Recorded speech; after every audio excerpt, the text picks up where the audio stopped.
Welcome, everyone. We'll call this October 22nd, 2024 meeting of council to order at 4:30 p.m.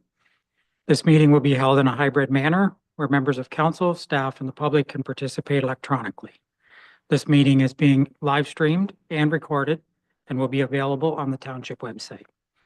Notice is hereby provided that under the authority of the Municipal Act 2001 and in accordance with Municipal Freedom of Information and Protection of Privacy Act, that all information attained is considered part of the public record. All rules apply to the meeting as if everyone was attending in person, and if there's a problem with the technology impacting the proceedings of the meeting may be recessed.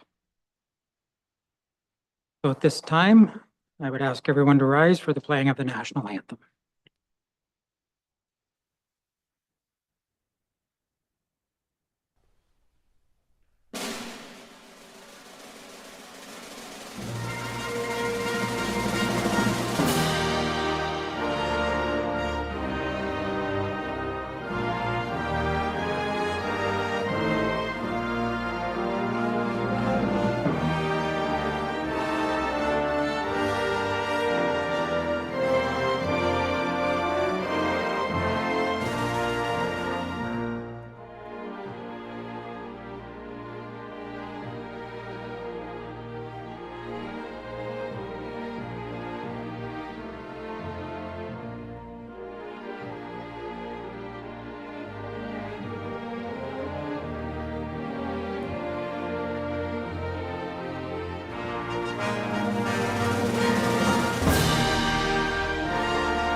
We acknowledge that we are being hosted on ancestral lands of the Haudenosaunee, Mississauga, and Omama-Winini people.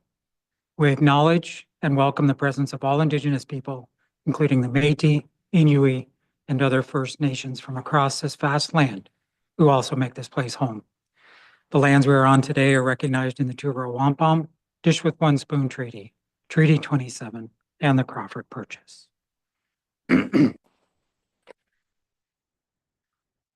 So that brings us to the confirmation of the agenda, and there has been one change to the agenda. Turn to the clerk. Through you, Mayor, to council, we staff would like to request that item 7.2 on the agenda be removed. The representatives from KPMG are unable to attend this event or this meeting. Thank you. So the recommendation would just go from as circulated to as amended at the end. Someone make a motion, Councillor Broderick, that the agenda of the October 22nd, 2024 meeting of council be confirmed as amended. So moved, seconded by Councillor Willis. Call the question. All in favor? Motion has passed.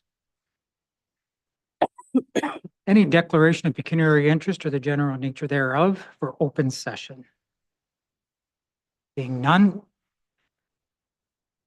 now we will be taking a motion to go into closed session. Would someone like to, Deputy Mayor? I move the council now move into closed session to consider personal matters about an identifiable individual, including municipal employees and labor relations or employee negotiations, staffing update, and a proposed or pending acquisition or disposition of land by the municipality, potential disposition of land at Loyalist East Business Park pursuant to section 239(2)(b), C, and D of the Municipal Act. So moved. Seconded by Councillor Ennis. All in favor? Motion is passed.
Good evening, everyone. We'll reconvene the meeting at this time.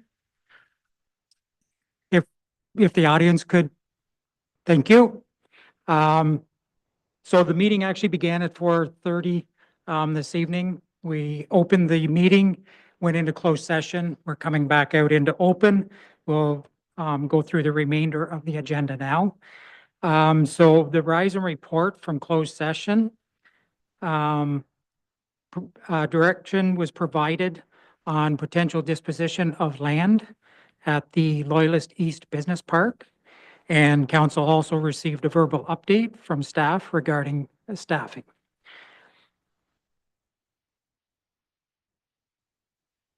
So at this time, I will look to the CAO, Ms. Murphy, for introductions to Dr. Jenna Moodie, Dr. George Kitching.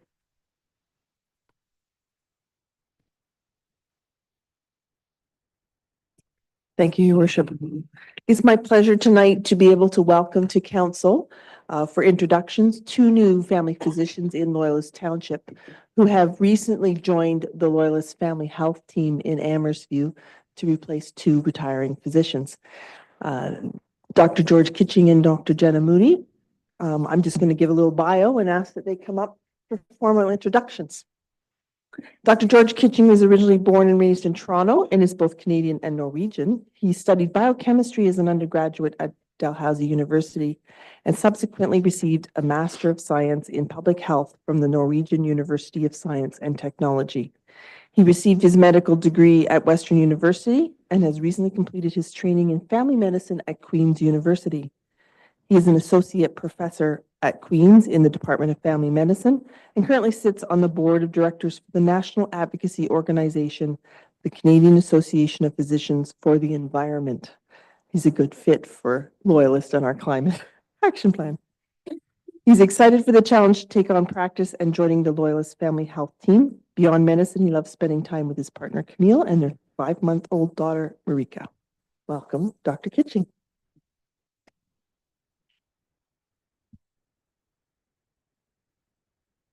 Also with us tonight is our third family physician that we have since council introduced the family physician program. Dr. Jenna Moodie is excited to be joining the Loyalist Family Health Team and providing primary care to the Loyalist community. Originally from Ottawa, Jenna spent her childhood abroad in the Caribbean, US, and UK, but always cherished summers at her family cottage near Westport, sparking a special connection to the area. She completed her undergraduate degree at Queen's in life sciences, and after attending a medical school at the University of Toronto, she returned back to Kingston for her family medicine training. Following residency, Jenna has worked in various clinics, but her time with the Loyalist group and its patients stood out as particularly rewarding. She is now taking over the practice of the retiring Dr. Mary Kate Gazadam and looks forward to welcoming more patients from the Loyalist area over time, especially those without a family physician. She will also serve as a physician lead for the Aging Well at Home initiative, aimed at helping older adults and their caregivers thrive at home and in the community. Outside of work, Jenna enjoys spending time outdoors and being active. Recently, she's taken an interest in triathlons, which has been a fun transition from her childhood of competitive swimming. We have a new pool for you, Jenna, opening up in a year or so.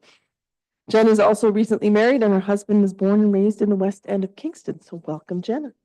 Thank you. If I can just get you both up now, I think the mayor will have a photo and the mayor will welcome you. Thank you.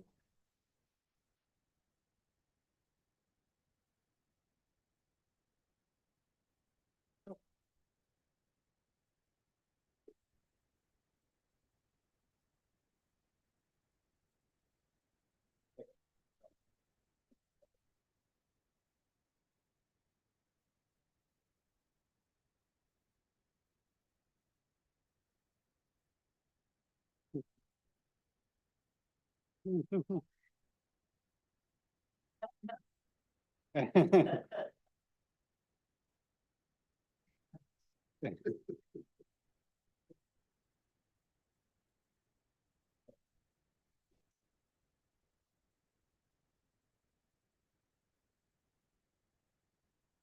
right, everyone ready? Eyes open?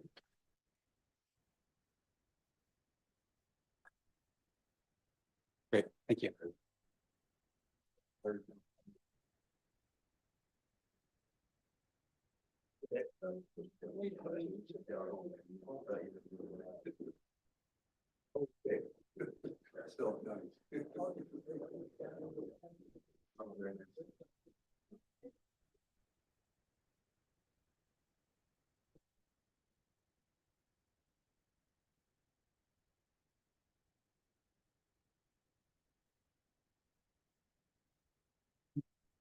Okay.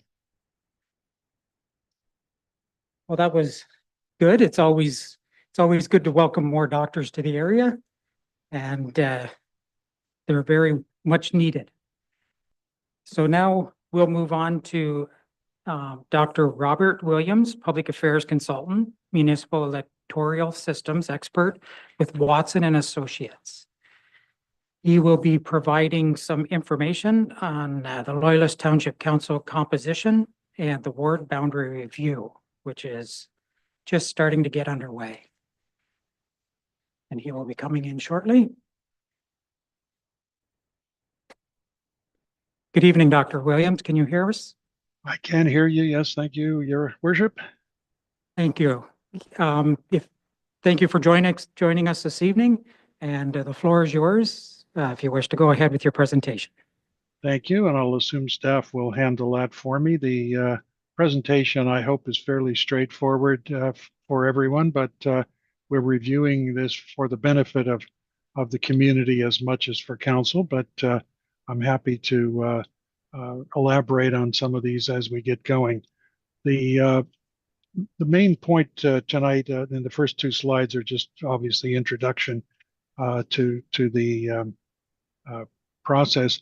Just to be clear, my role in this is as what we might call a sub-consultant with Watson and Associates. I've worked with the firm off and on for probably a dozen years. We've collectively done 30 or 35 ward boundary reviews of varying degrees of complexity, and we're very pleased to have this chance to work with Loyalist Township. It has some special challenges, and I hope that we can help the community visit this question with some success at the end. So the next slide will basically just be like an agenda for tonight. I want to introduce the review itself, what it looks like, what it amounts to. This is a new process for the municipality, and I suspect for a good part of your staff, although your CAO was involved with us in a similar review in another municipality, most of the rest of the staff, and I assume council, is new to this, so it's important to tell you a little bit about what we have in mind. We'll talk a little bit about the particular situation in Loyalist Township that underpins, sorry, the review itself, and then explain a little bit about the next steps. And as the mayor has pointed out, this will start as tomorrow night, actually, with some public consultation. So the next slide is basically a big picture perspective where the kinds of questions that we will be addressing, maybe not in this overt way, but they're woven into the work we're doing. And the first point, of course, will be to try to work out how the present electoral arrangement in Loyalist measures up, or whatever we're going to talk about, what that might mean. But we want to look at it in comparison to your neighbors and other municipalities and think about whether it has achieves the things that it's intended to achieve, which is beyond electing 5 members of council. Another topic involves the current wards themselves. Do they deliver fair representation? And are they conducive to good government? We address some of these points in materials that are soon to be available through the website. And I'll flag that term fair representation because those of you who were involved before the last election will know that that term was used in a petition that went to council in 2022. We'll also talk a little bit about the goals of the ward boundary review. It's a process that on the face of it looks simple, but has a number of implicit and explicit goals that we need to be clear about So we're all, in a sense, working toward the same end. And then the last one, which we may not get to tonight, but we will work through staff to determine what information council needs to make an informed decision. Because as we'll see in a moment, council is the body that will make this decision. And our priority is to give council the information it needs to make a decision that can be sustained in the event it's appealed, or simply to satisfy members of the community that council is making this decision with the right kind of information available when that decision comes.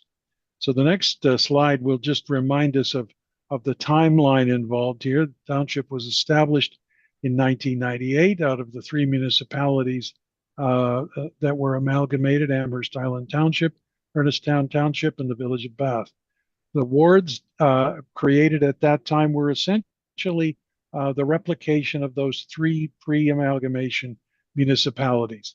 The 5 councillors there were 5 councillors in that scenario, and they were assigned in a proportional fashion, and we'll talk a bit about that in a moment.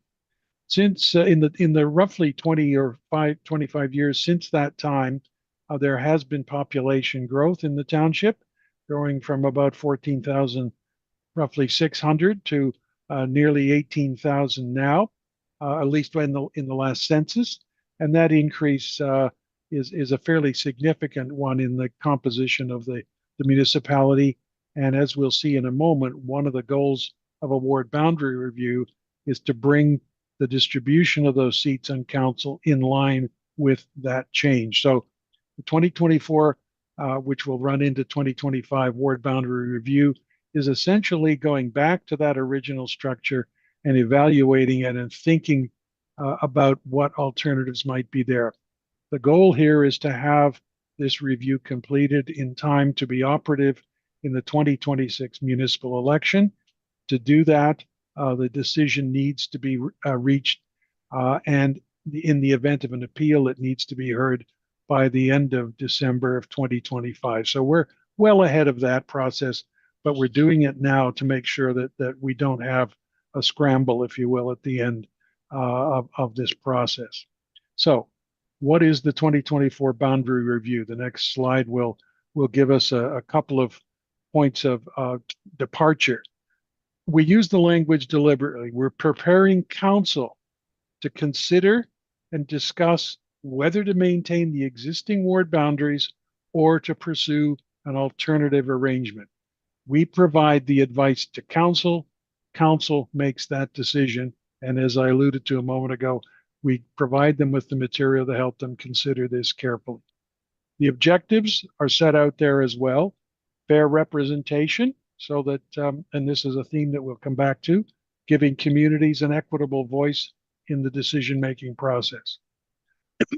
We're also going to be considering population and demographic changes, starting from the time when the township was created and possibly into the near future. So we need to determine whether the boundaries capture the change that has happened and are suitable for potential changes that may come fairly soon. So it's an evolutionary process. I like to remind people that ward boundaries are not permanent arrangements. They are created at a time for a particular purpose in a particular configuration of the community. As the community changes, it's possible that the wards can be adjusted to meet that. Part of this overall process, of course, is to improve democracy in the broadest sense within Loyalist Township. We're trying to promote transparency and accountability on the part of elected officials, bolstering trust in the democratic system, and increasing civic engagement. I hasten to point out, as we will make clear later on, this is not an evaluation of incumbent members of council. It's basically whether the system in place allows them to perform their role in a way that can be transparent and accountable, or whether there are things in that system that might impede some of those goals. So we're looking at this as a system that is dealing with the reality of the community, not necessarily in a judgment at all of the people who are currently serving in the offices in the municipality. There are a number of materials and interactive tools that have been developed and are to be available through your Engage site to allow the community to become informed about this process and to help us by providing some responses to surveys and other ways to engage in the process. An educational video is already on the site. I will apologize that in some ways it makes it look like this is a great big city we're talking about. Some of the terminology might not quite mesh with Loyalist Township, but the general picture, I think, is accurate. So a ward boundary review is something that you as a municipality can undertake. And the next slide just spells out in very brief form the legislative authority for this. And I know the clerk's report back in April outlined some of this, but for those who have not read that report or not looked at it recently, we're simply summarizing that here. The Act basically authorizes a local municipality working through its council, first of all, to change the size of the council. You have a 7-member council, but the Act simply says a municipal council, a lower tier municipal council, must have a minimum of 5 members, including the head of council. So you have that position, obviously, as the mayor. You have another position as deputy mayor, which is related to your county responsibility, and 5 others. So you meet that requirement. If in the course of this discussion, there is an appetite to change that number, and as I said, the minimum is 5. If there is an appetite to do that, and you pass a bylaw to do that, there are no appeals associated with that authority. You can make that decision on your own. Again, we hope we would provide advice to help make that happen. The Act also allows council to decide how its members will be elected, other than the mayor, who must be elected at large. And the rest of council may be elected by what's called a general vote or an at-large system in wards or in some combination of general vote and wards. Now, your scenario, you have a general vote to elect the deputy mayor. You have wards to elect the council members. You could also make some adjustment in that arrangement. And there, again, there are no appeal rights associated with exercising this authority, except, as the third point indicates, if in that process you decided to eliminate the wards altogether. That bylaw, a bylaw to do that, to change the boundaries, to eliminate boundaries, is open to appeal to the Ontario Land Tribunal, and that becomes an important consideration in all of this, that the process and the information could stand up to scrutiny in an appeal. The other side, and I guess the other part of that is all of that, to do that at all, to go through a process is essentially limited, almost limited to what's on the screen. There's no other details there. The Municipal Elections Act, of course, has a number of very rigid arrangements, which cover things like the dates of election, the terms of office, eligibility to run for office, how ballots are counted. So there's an interesting contrast between the way an election is run and how the format for that election is established. One of them highly standardized, the other open to modification. And the dates that we're looking at there are the ones that I cited a moment ago. Now, a review of boundaries, assuming that you retain boundaries, and that's a question we can come back to, are subject to what we call a number of guiding principles, and we outline those quickly on the next slide. And I'm going to turn this around a little bit because the one that's listed at the top I view as the outcome of the application of the other principles. We're looking at trying to balance the present and future population distribution among the wards. Fairly standard approach. Rep by pop is often a phrase that's used, and that's a practice that we will try to apply in this case. We will also, though, respect established neighborhoods and communities, referred to as a community of interest principle. Try to draw lines around communities of interest rather than through them, for example. We would also respect geographic features and defining natural and infrastructure boundaries. We try very hard not to draw arbitrary lines to create a ward. We would use markers, boundaries, indicators that are already there. You obviously have a special situation with Amherst Island in all of this, but any of the designs that might cover the mainland part of Loyalist Township would be subject in our application to that principle.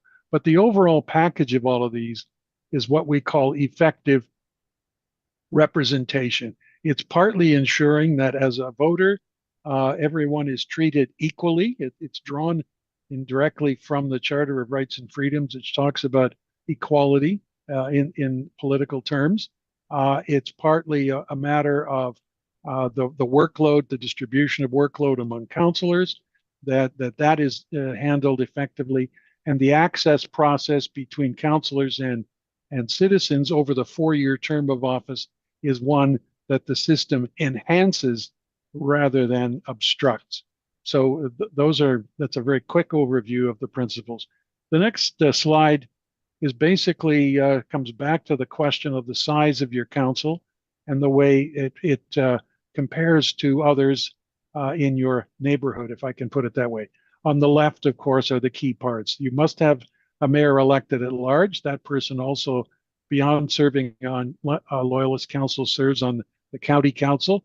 The deputy mayor is in the same position, elected at large and serving on the county council. And then 5 ward councillors elected in 3 wards, distributed unevenly. 1 person in 1 ward, 1 person in another ward, and 3 in another.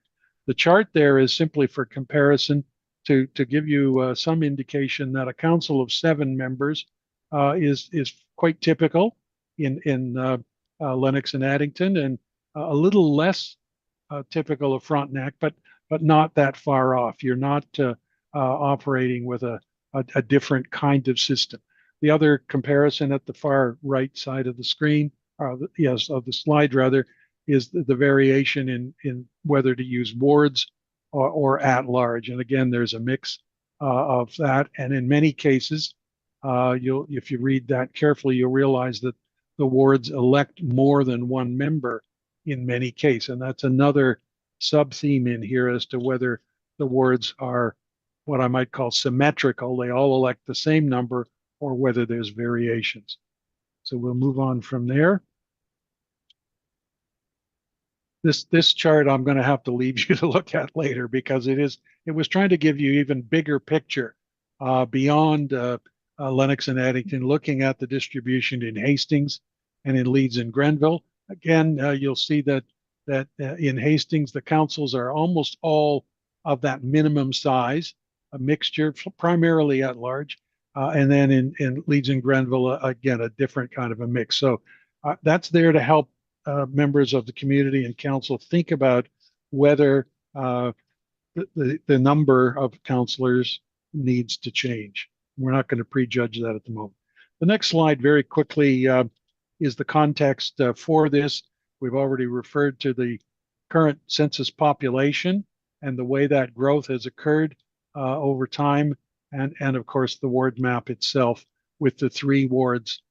Again, coming back to an earlier slide, based on the pre-amalgamation municipalities.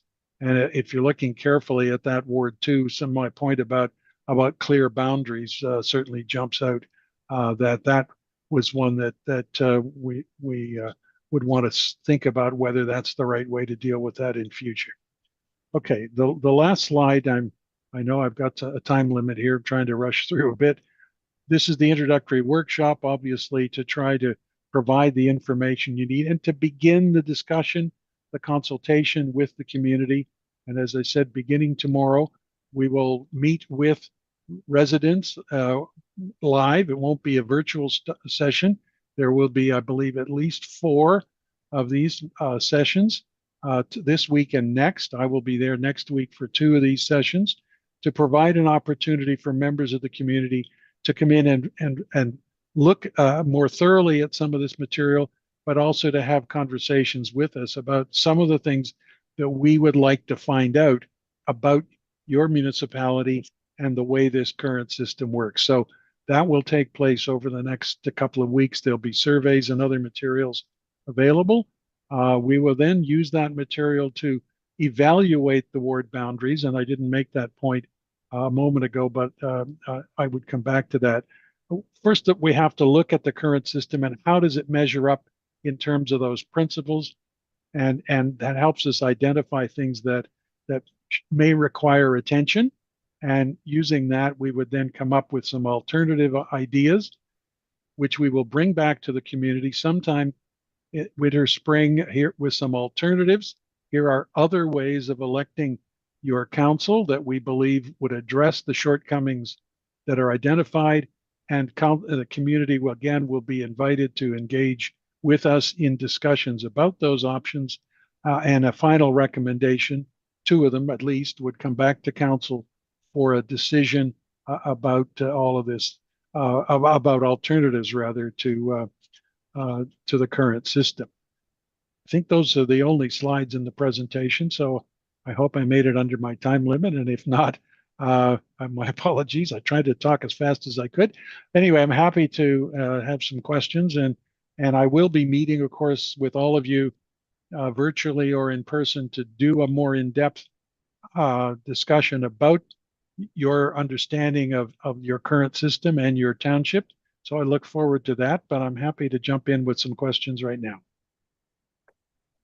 Thank you, Doctor, for sharing that information. Council, do you have any questions for the doctor at this time? Deputy Mayor?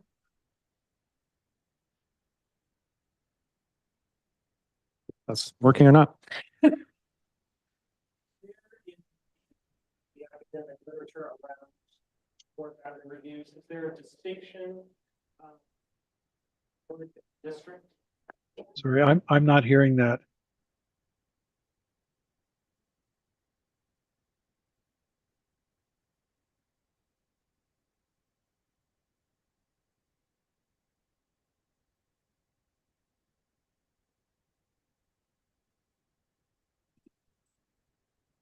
There we go. Can you hear me now, Doctor? That's great. Thank you. Can you describe a distinction between a ward and a district? You made note that, for instance, in South Frontenac, they divide into districts. Can you describe, in the literature, what's the difference? It's strictly terminology. It's a custom, a practice that is there. There's no requirement for that language. Other jurisdictions use terminology like that. For example, in Nova Scotia, they don't have wards, but they have districts. They are essentially the same idea. It's a division of the municipality in which members of council are elected. So that was simply probably a bit of a leftover from an earlier life where I wanted to make sure that they used a different term, but they mean the same thing. Councillor Broderick. Thank you, and through your worship. Doctor, I think a lot of the focus seems to be ward. What will your recommendations also look at the composition in terms of numbers as opposed to just the ward boundaries? The terminology is there in the original request to us to do this work, and you'll see it is a council composition and ward boundary review.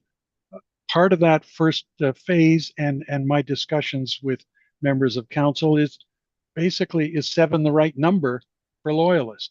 Does that allow you to represent the community effectively?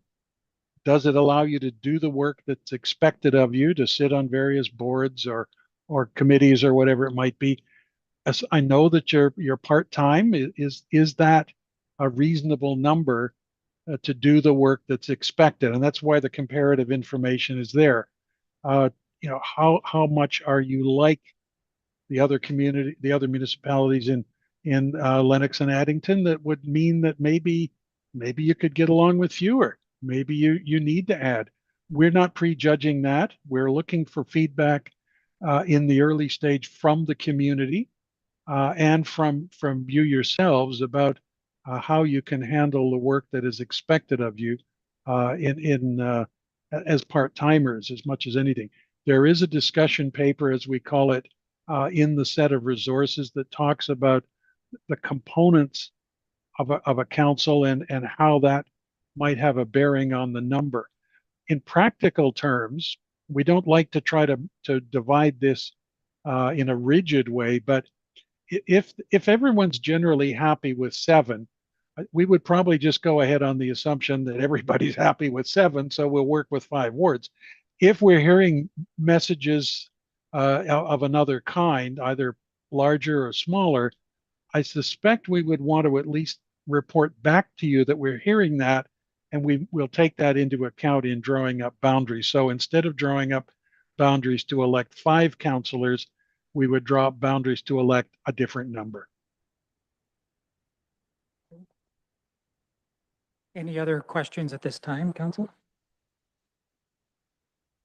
Being none, thank you, Dr. Williams, for being here this evening and sharing the information, and look forward to working with you at the town halls as well, where we try to spread the information a little further. Thank you. And certainly encourage members of council to encourage the community to get out to those meetings. And I'll look forward to meeting with each of you individually very soon. Thank you. Thank you.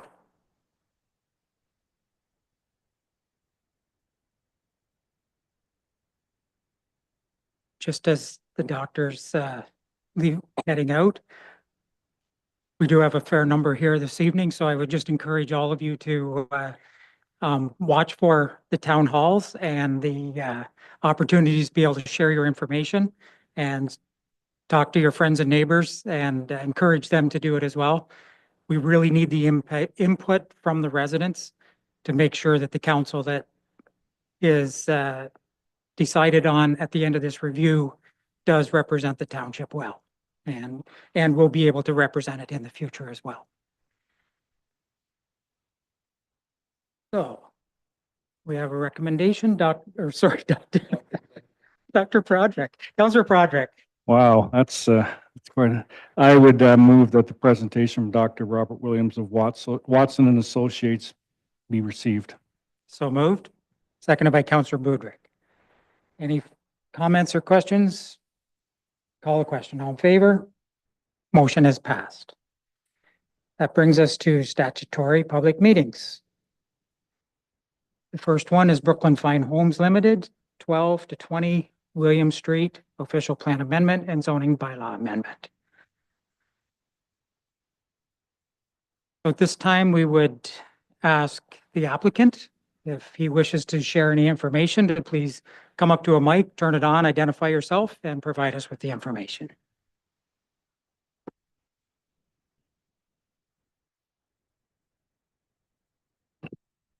Thank you.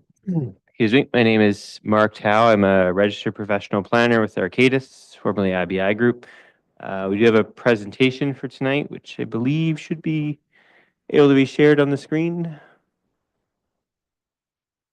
So as we're getting that pulled up, I'll just note that we are here tonight as a third public meeting, and it's accompanied by a staff recommendation to council tonight as well on the 2 applications. So the subject property is for 12 to 20 William Street, and the applications are official plan and zoning bylaw amendments. Oh, perfect. Thank you. So the history of the applications were they started in January 2022 with the pre-application meeting with staff and agencies. Applications were then filed in June of that year. Between that time and today, there have been 5 rounds of comments, review comments by municipal staff and agencies, and then revisions and responses by the applicant and the project team members. There was a public meeting held in October 22, and then a second one last year in December. And then the third public meeting is tonight, as I said, accompanied by the recommendation from staff on the applications. So just the overview of the 2 applications. So the official plan amendment is for 2 things. One is to change the current land use designation from the property is currently 2 designations. The south half approximately is commercial, and the north half is low density residential. In the intention is to redesignate the whole property to medium density residential. And then also put the property in a site-specific policy area that allows for stacked row dwellings specifically in the medium density designation. And then the zoning bylaw amendment application is to change the zoning from type 1 zone to a type 5 special exception zone with a holding. And that special exception zone would allow for the stacked townhouses and implement site-specific requirements like maximum unit or maximum building heights, setbacks, lot coverage, parking standards, et cetera. And then there's also a holding being applied to the zone so that certain design criteria can be implemented and required through the site plan process. So just, I'll pause there for a second. So as part of the official plan update, the municipality completed recently the part of the site and the rest of the frontage along County Road 6, and actually the area between County Road 6 and William Street was changed to commercial. So it's changed from residential to commercial in that stretch. So this is partly implementing or changing the designation from that commercial to a higher density residential as a bit of a buffer use or a conversion use between the higher traffic County Road and 401 to the lower density neighborhood. So a number of supporting studies were completed, and they were all also updated throughout the last 2.5 years or so, particularly a traffic study and parking justification report. And I'll just note that understanding a lot of public concern and comment had come in previously about the traffic generated from the site. The municipality had a third-party peer reviewer who commented on and reviewed both versions of the traffic report, and they performed updated traffic counts for the revised application as well, or for the revised traffic study. Also completed updated noise studies, servicing and stormwater reports, planning reports, as well as a few other supporting studies. And then these reports will all be updated as required for the site plan submission if the application proceeds. So for those of you who aren't aware, the property is south of the 401 interchange at County Road 6 on the west side of Wilton Road, fronting on William Street and County Road 6. So access is restricted to William Street. MTO comments and discussions were not supportive of any sort of access directly onto the county road. So surrounding to the west and to the south currently is a residential or low density residential. On the west side of County Road 6, there's one residential lot currently. Immediately south of that lot is a large vacant parcel, which we understand is proposed to be used for commercial by the new owners. They're exploring their commercial options for that, which would be in line with the current official plan designation for commercial. So that west side of County Road 6, the east side of William Street, even as you go further down, also has some varying uses, not all residential or low density residential. This is just views of the site. So the top view is from County Road 6, looking southwest. Bottom left is looking down William Street, just showing the current cross-section of the road from in front of the site. And then the bottom right is the view of the property looking northeast from William Street. In terms of site context, the property is well located within Odessa. It's within walking distance of supportive convenience commercial like bank, market, schools, parks, community services. So in that regard, it's a good location for medium density residential. The proposed development itself, for those of you who attended previous meetings, these will look fairly familiar in terms of a stacked townhouse type. So these are triple stacked townhouses. So there's a unit in the basement or half basement, a unit on the main floor, or the kind of 1.5 stories up, and then a unit, larger units on the upper third and fourth floors. So the basement or partial below grade unit is 2 bedrooms, as is the main floor, and then the upper floor unit is going to be 3 bedrooms. And there's a mix of parking provided, which the parking supply has been increased over the course of the application, and the unit count has dropped somewhat as well. There's private and shared amenity space on the site, and then there'll be a new public sidewalk connection along the frontage of the site, though not extending any further than the boundary of the site. So this is the site plan itself. So just noting, there's 3 blocks of townhouses, one in the north end, which is the left side of the image, and then there's 2 separate blocks on the south side, on the right side.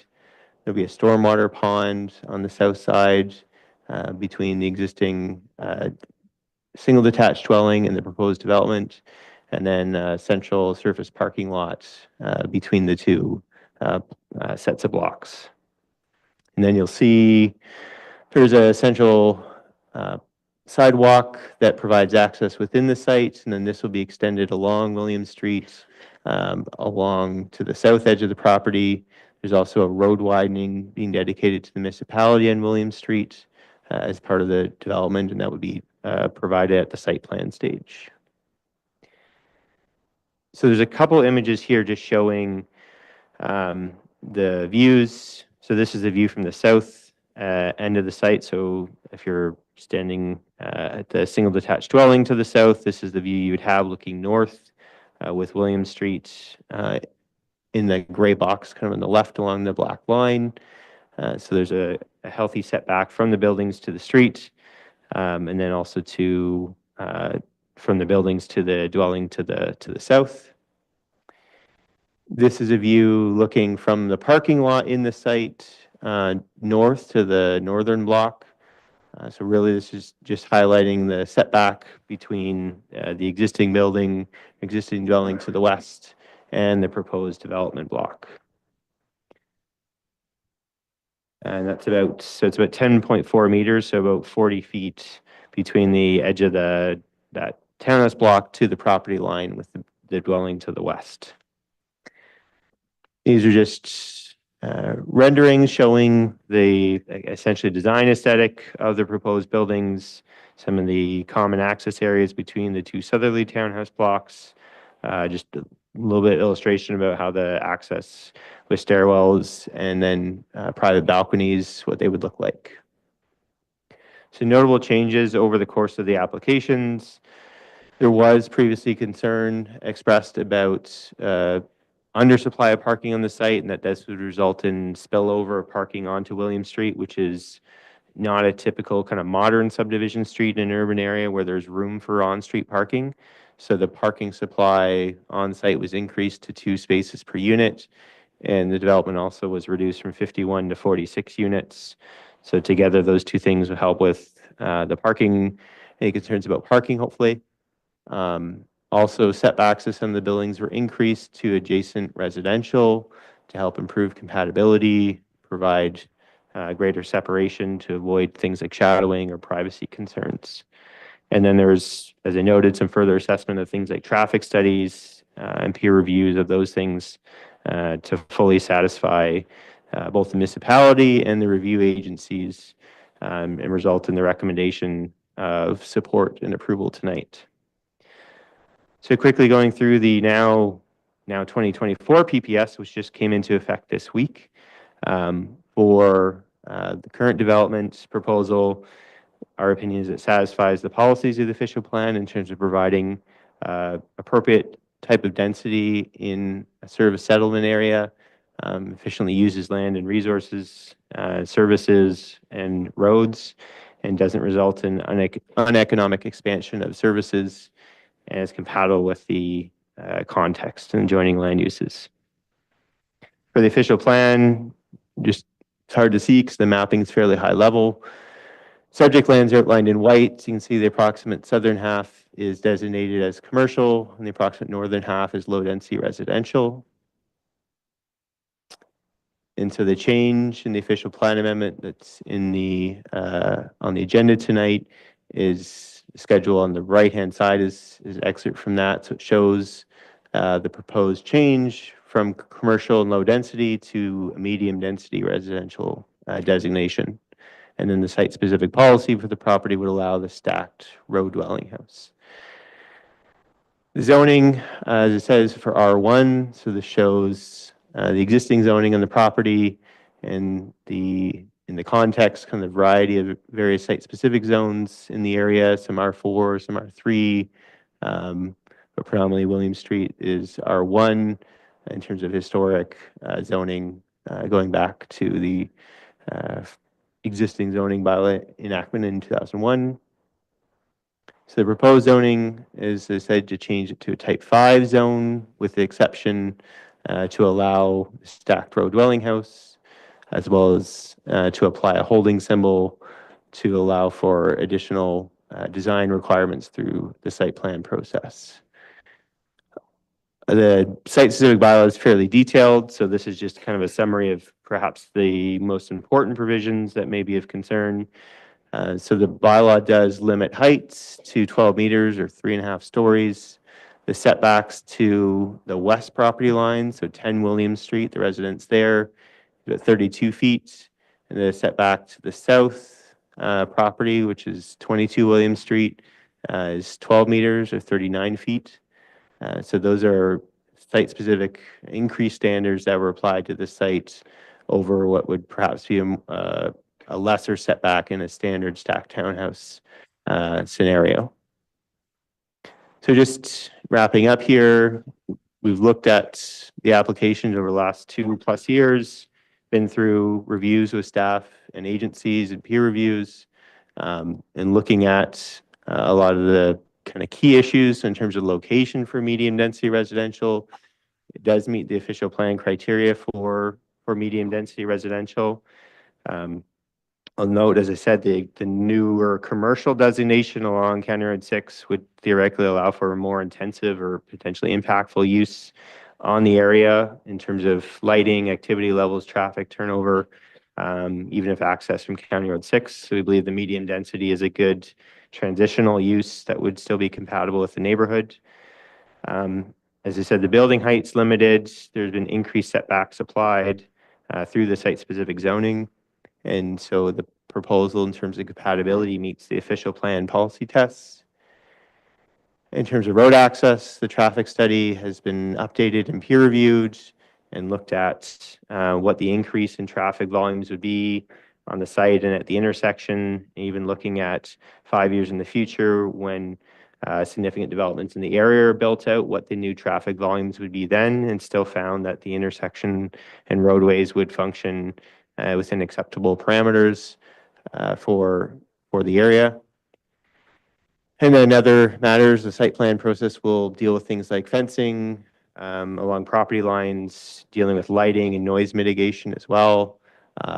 And then the servicing and stormwater also identified that's capacity available and has shown that it can deal with stormwater on site so that there's not any negative impacts off site due to stormwater from the development. So in conclusion, just requesting consistent with the staff recommendation that the applications be approved as they're consistent with the PPS official plan and are compatible with surrounding development. Any questions or comments? We're happy to answer those at this time. Thank you. Council, any questions at this time? Councilor Prodrick. Thank you, Your Worship. I don't know if this would be best for staff or for the applicant, but given the current designation, the commercial part, my understanding is that there would be no access to a commercial site off County Road 6. Would that still be the same as the access point where it is closed? So through you, Mr. Chair, I'm not sure if I'm entirely following the question. I know, yes, so if there were commercial use proposed on the site, I believe MTO would still have the same or perhaps greater concern with access from County Road 6. So if it were to be used for commercial, it would have to potentially be accessed from William Street, potentially as maybe a more consolidated development, but that access would still be limited. Unfortunately, MTO is very restrictive about how they allow accesses. And that might be one that staff can touch on if they've got anything to add when they come forward. Any other questions at this time? Being none, thank you for the presentation. Now we will have some staff come forward and share information and touch on that question while they're here.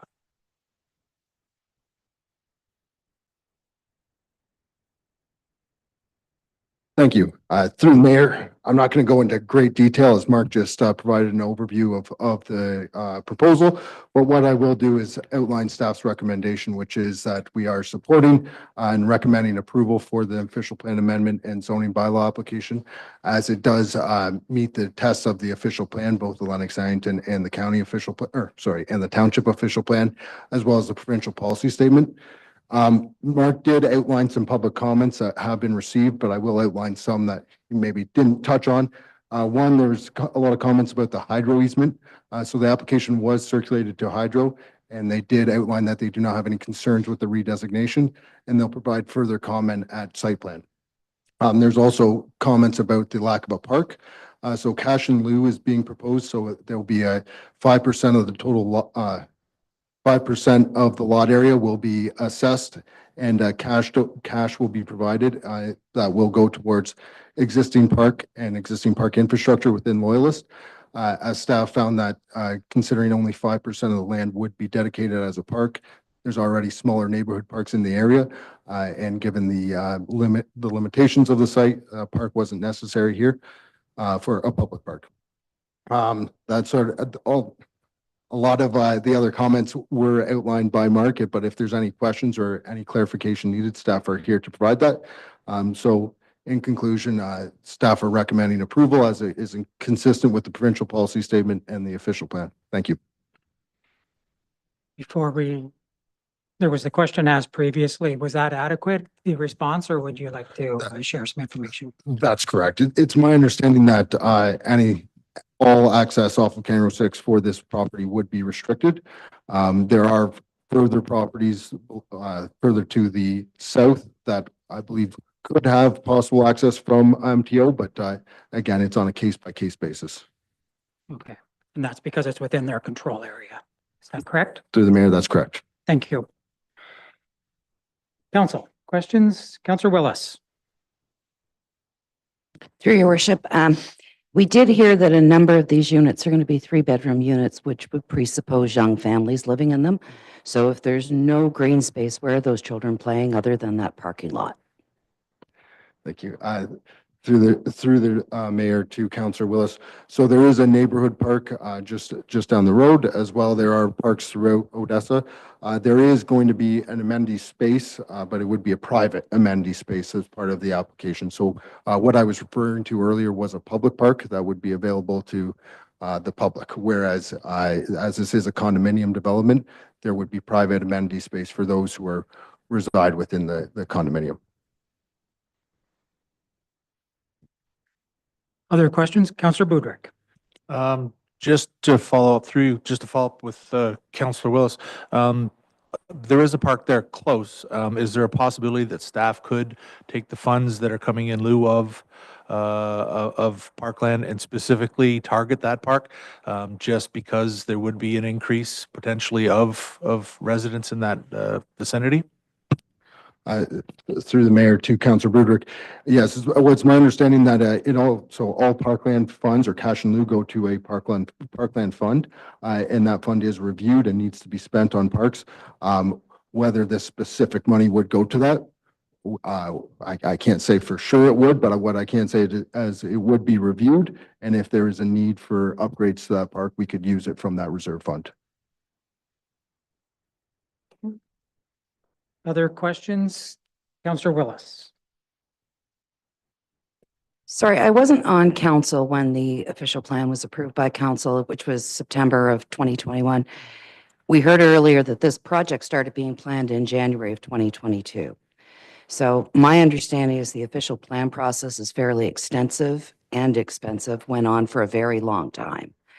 Why wasn't this property considered as multi-residential during that process that happened 6 months before plans started for this property?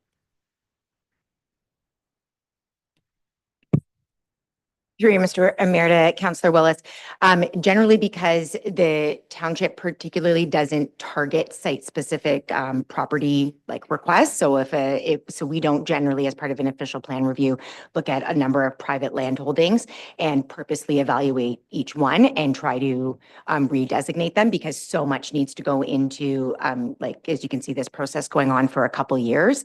If we were to entertain that type of analysis for a number of site-specific properties in the township, the official plan review would never be completed. So we think it's more appropriate to change something particularly that's, like given the interest and everything, that it's more suitable to change where the public can know about it and participate in the process through an official plan amendment initiated by the developer than the township initiating something through an official plan review, where also many people don't see those individual impacts because it's such a large scale process. Councillor Ennis. Thank you, and through the mayor.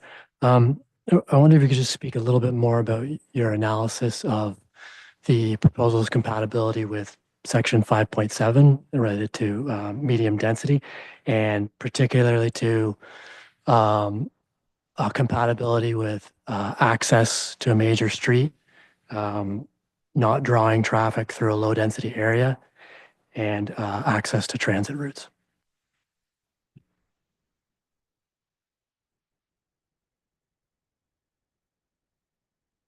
There we go. Hello. Yes, for sure. So when reviewing that criteria and specifically the not drawing traffic through low density areas and having convenient access, that policy isn't meant to have direct access onto a main road, rather it says convenient access. So in this case, the property is 200 meters south of County Road 2, and it's not drawing traffic through multiple local streets. It's just one straight stretch, just directly to County Road 2, which is only 200 meters away. So that's the thought behind that. Thank you. And then as well, in terms of transit, so it does say if applicable. Currently, there isn't a transit within Odessa. However, it's my understanding that there is going to be a pilot program. I'm not too familiar with that program, but it could be applicable. But the policy does speak to saying only if it's applicable. So currently at this time, transit isn't available in Odessa. I just asked the audience if you could keep it down, then it makes it harder for us to hear the responses as well. So I just ask for your patience. Council, other questions? Councillor Willis. Part of what was mentioned was a plan to widen William Street and add sidewalks on it. It's a very narrow street right now. How would that impact the residents who own property on William Street, this widening? Through the mayor to Councillor Willis. So the widening would only at this point be taken off of the current property, as we can only take road widening through Planning Act applications, site plan applications, and severance applications. So no properties that are existing that are not a part of this application would we take any road widening from. It would just be purely along the frontage of the current property as part of this application. Continue. So just to be clear, so the access to this development would still be that narrow street? The current form of William Street would be the access to County Road 2.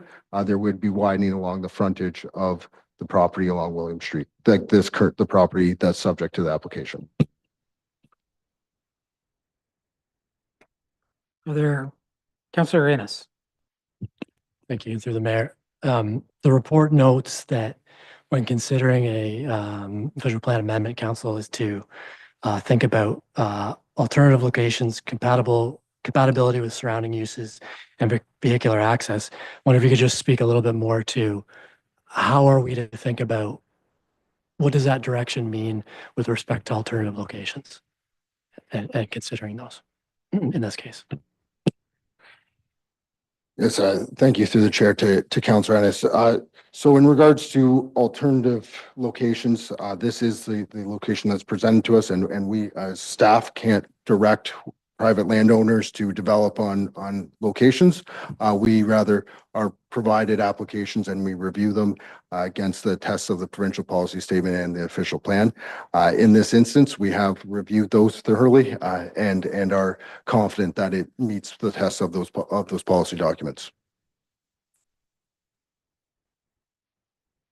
Any other questions from council at this time? Deputy Mayor. In your public responses, was there anyone in the adjacent area on William Street that was supportive of the project? Through the mayor to Deputy Mayor Townend, not that I'm aware of. Any other questions at this time? Councillor Broderick. Thank you, through your worship. Just maybe if you could talk briefly about, and I can't find the page. I've got the page reference, but I've got the wrong. I can't. It's not the right number. Intensification goals for urban sites and boundaries. Can you talk a bit about how that helps the township in Odessa in terms of those goals, and what does it mean by 20% in terms of an intensification goal? Thank you. Through the mayor to Councillor Broderick. So the Lennox-Ironton official plan, as well as the township official plan, sets intensification targets. And so specifically for Odessa, there's a 20% intensification target. And what that means is that 20% of development be developed through intensification, which could be infill, redevelopment of a vacant lot, redevelopment of an existing building. So as this is considered an infill development, it would contribute to that intensification target that's set by both the Lennox-Ironton official plan and the township official plan. Any other questions from council at this time? Seeing none, thank you. We will now open it to the public portion. There have been some that registered this evening, so I will just go through that list. And I believe I've got it in the order that they were written, but I'll just go through until we complete the list. Stephanie Gilbert.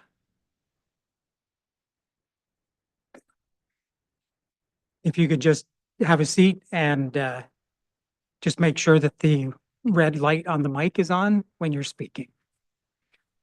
You just push the button on this. There you are. My name is Stephanie Gilbert, and I live at 27 William Street. This is the third time that I made a presentation to council on this proposal. The first time was with the previous council with a petition that was presented and signed by all but two houses on William Street opposing the development. The two houses not signed were because I couldn't reach the residents. I'm now presenting to this council for the second time. First thing is going through the list of responses to our concerns before, one of which is the one that blew my mind was response to shopping. In responding to the concerns about the lack of amenities in Odessa, the answer we had been given was that there is a convenience store, pharmacy, and hardware store where people can purchase groceries and seek employment. It is impossible to do one's weekly grocery shopping in a convenience store. And as for the employment, how many jobs are there available to be had in Odessa? The builder, as far as I'm concerned, is out of touch with reality, and it basically insults our intelligence if he thinks it's acceptable. The other one, which you just had, was the street width. A survey was done during lockdown that counted the number of cars exiting between 8 a.m. and 9 a.m. to be approximately 17 cars. If this is so, allowing for the 8 to 10 people that already live on William Street, that means that only 8 to 10 people more living in the condos will be going to work in the mornings. A total of 45 units, with most having 2 working adults there, that just doesn't make sense. The survey states absolutely nothing about the additional traffic generated through the day when people have to go to work, for groceries, sporting events, appointments, and entertainment. In many residential streets, widths can be as narrow as 22 to 26 feet without sacrificing emergency access, on-street parking, or vehicular pedestrian safety. Developers can install even narrower access streets or shared driveways when they only need to serve a small number of houses. William Street already has a small number of homes. Putting 45 more will definitely exceed that number. Another safety issue is that there are no sidewalks on the street, meaning that the people walking up and down the street have to walk on the road. William Street is only 20 feet wide, and I measured it twice to make sure, and narrower that in the wintertime after snowfall. Vehicles parking on the street reduce the street to one lane, and when there's visitation at the funeral home, cars are parked on both sides of the street. This is a concern, is that anyone at the stop sign has to pull out onto the main street to check for oncoming traffic before turning. Another major concern is the ability to actually leave William Street when the 401 is shut down because of accidents, causing it to be shut down. This has happened twice in this past summer, and it will continue again as time goes on. Another issue is water and sewer. They keep saying that what's there is appropriate. In the late 80s, early 90s, when they wanted to put houses in on that site on William Street, they were told that the water and sewer wouldn't accommodate it. The services are over 50 years old. They're not the plastic plumbing that they use nowadays. It's going to be your cast iron, which is probably corroded and rusted and ready to burst. If you put a lot of extra pressure on those things, we're going to end up with water issues. That's the water. Closeness to hydro lines, access to structures, and this is an unhindered minimum 6-meter wide path to facilities on the corridor must be provided for maintenance vehicles. A 15-meter clear working radius around transmission structures is required in order to maintain access for vehicles carrying out routine maintenance. A 3-meter radius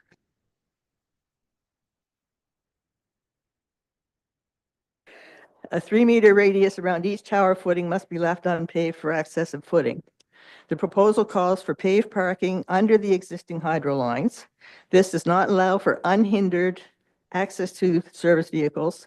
Then parking under the hydro lines is a possible safety hazard. With the crazy wind storms that occur, with some of the storms that we've had, there's a chance that the lines could fall on top of the parked vehicles, thus creating electrical dangers. Closeness to exit ramps. A builder wanted to erect 6 houses in the late 80s or early 90s and was refused permission to build 6 houses because it was too close to the 401 ramp.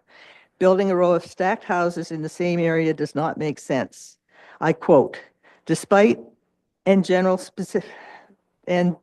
or special act, regulation, bylaw, or other authority, no person shall, except under permit, therefore, from the minister, place, erect, or alter any building, fence, gasoline pump, or other structure on any road upon or within 45 meters of any limit to the King's Highway, or upon with 180 meters of the center point of an intersection. Brookland is showing that the interior yard setback is 10 meters on the west property line, 12 meters on the south property line, 14 meters from lands owned by MTO. 14 meters falls 31 meters shy of the required 45 meters. When I was working my job, I drove the 401 corridor from Coburg to Cornwall and was on and off, pretty much every on and off ramp there. And I can honestly say that there are no buildings within that 45-meter limit on the 401. There are many drivers, too, that don't have sense enough to slow down when exiting on the 401, and it would take one speeding vehicle to lose control on the curve of the ramp and have them crashing into the building. Restrictions are put in there for a reason. And I just ask if we can keep it moving along, or if you can. I'm just about done. Okay, thank you. Okay. What the builder is proposing is urban sprawl in an area that is too small to accommodate his plans for the monetary benefit of 1 or 2 individuals at the expense of the William Street residents who purchased our homes because of the uniqueness and peacefulness of the neighborhood. We don't want it. Thank you. Thank you.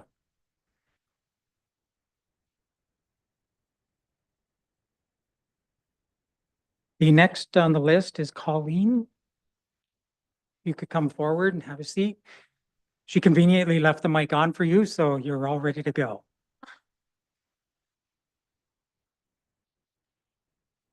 Good evening. I I'm just- Pauline White and I live at 11 William Street. Okay, And and what- just am I- before you get started, I just wanted, typically there's about a 3-minute time for this, so I didn't mention it the last one, so I let it, kind of let Uh-huh. it play out.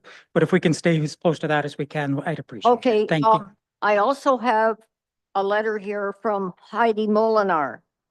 She asked me if I could read this for her and I will give some comments afterwards.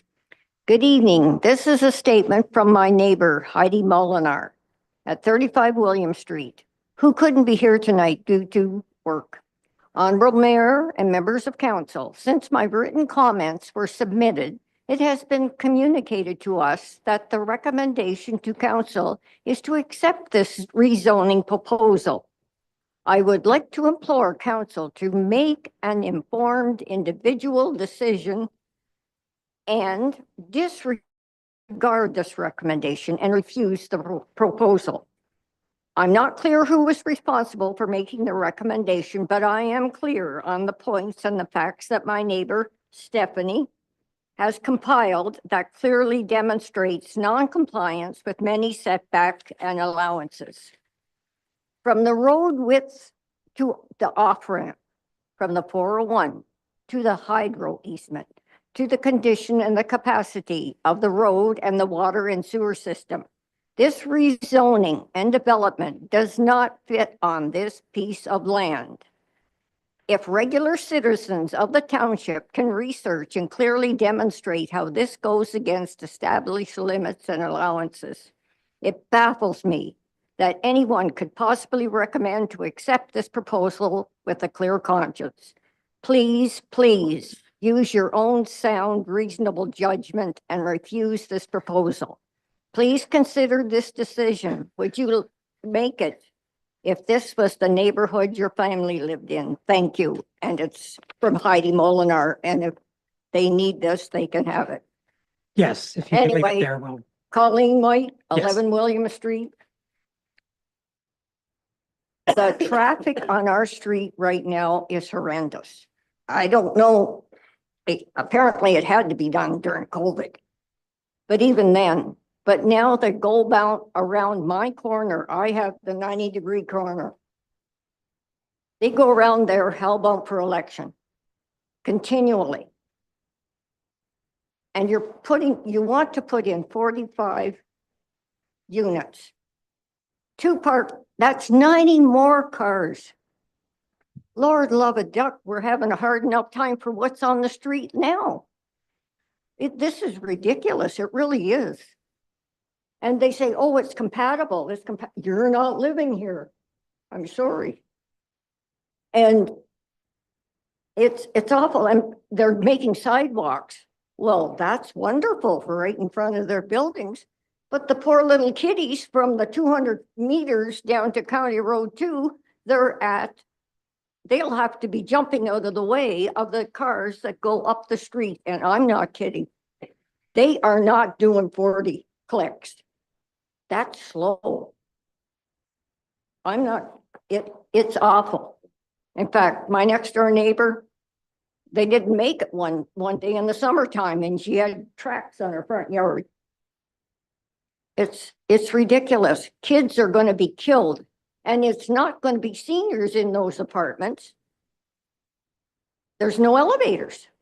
So it'll be stairs. And I don't know about you, I'm pretty fit for my age. But I'll be darned, I wouldn't want to be going up 3 flights of stairs. You know, this is silly. It's just not right. On 0.0 of a hectare. That's 0.19 of an acre, not even 0.2 of an acre.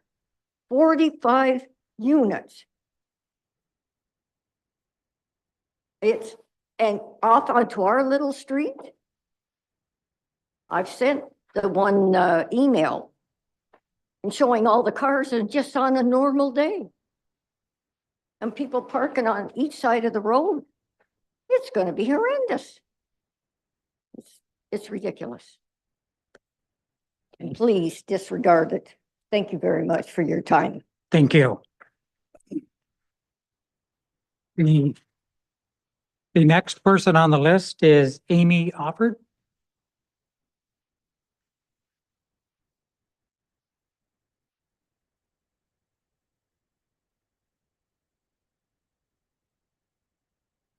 Welcome. You can just provide your name for the record again and provide us with your information. Certainly. My name is Amy Offord. I live at 7 William Street. I don't have a lot to add as more than my neighbors have given. I do have a couple of notes from another neighbor who wanted the urban settlement policies, section 5.7 noted that housing types will not be mixed indiscriminately, development on periphery of single-family homes. It is to promote an attractive streetscape, safe for pedestrian movement through use of sidewalks, walkways, and other forms of attractive transportation. There is none of this on William Street, nor is the road suitable for these to be installed without significant road work. This has been brought up many times that the road is just not suitable. It was also very alarming to hear that if approved, that the commercial reds would be on County Road, not on County Road 6, would be on William Street as well for any commercial development that will be coming. That is very alarming. Subsection 5.7.1.6 and is not to draw traffic through low density areas. The only access would be on the corner of William Street, and that is all low density. I beg you to think about the safety of the children in the neighborhood. I have 3 young children. I wouldn't feel safe sending them out on the street to play, even in our front yard to play. I don't have much more to add than that. All of my neighbors have brought forth all of the concerns that we have regarding this development. The only other thing that I have to say is I don't understand why the developer chose this parcel of land. My understanding is that Brookline was also a part of the major subdivision that is happening on the west side of town. Why was it not considered a part of that? Thank you. Thank you. Oops. The next one on the list is Jackie Crooks.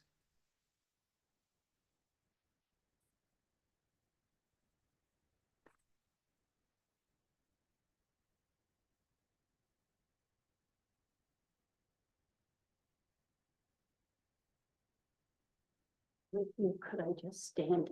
Yes, if you I can. find it hard to take it up and down. Yes. The deputy clerk will just make sure that the mic is where he can be heard. There, can you hear me? Yes. Yeah. Okay. My name is Jackie Crooks. I'm at 10 William Street. I didn't understand one bit that the gentleman said about 32 feet from 10 William, back something. I'd just like to know what that means, because I was worried about our privacy. We're right on the curve, and if you go through with this, we'll have 90 cars. They had it on their 86 cars. That's not right. It's 2 cars per unit, and we'll have 90 cars in there, and there's no space on that diagram for visitor parking. So you know where they're going to park is right on our lawn, because as I said, we're right on the curve. In Hydro, we haven't heard a word from Hydro, but they wanted to come in and take down a couple of our trees in the backyard to accommodate these people. Why? Can they not go another route? Can they not go closer to the 401? And another thing is, it used to be, when I worked at the police department, it used to be 1 officer for so many citizens. And if you bring in these many citizens and the other 2 subdivisions that are being built right now, you're going to have to increase your OPP staff. And according to the newspaper this morning, they've raised their rates 23% for Napanee. So what are they going to do to us? I just want you to reconsider because the noise is going to be terrible. We're worried about our foundation when they start blasting because that's all rock underneath there. I don't know whether any of you have actually been down that street, but when you're stuck at that stop sign, you could be there for 5, 10, 15 minutes. And that's with the traffic now. It's going to be terrible, just terrible. But I'm just a little concerned for our privacy. Do any of these buildings are they going to be overlooking our backyard? I haven't seen a real, except for what he showed tonight, a really good diagram to see where it's going to be, the building is going to be situated to our property. But I just ask you to reconsider because you have 2 subdivisions going up already. You don't need this. Thank you.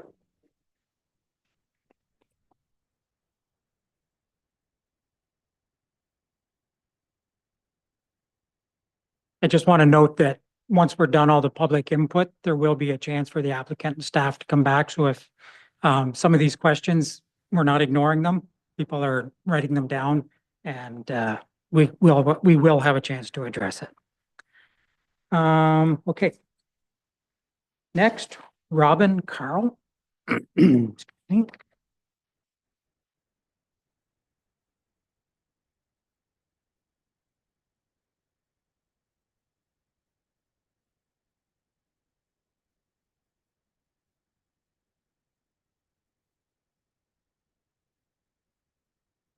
Good evening, everyone.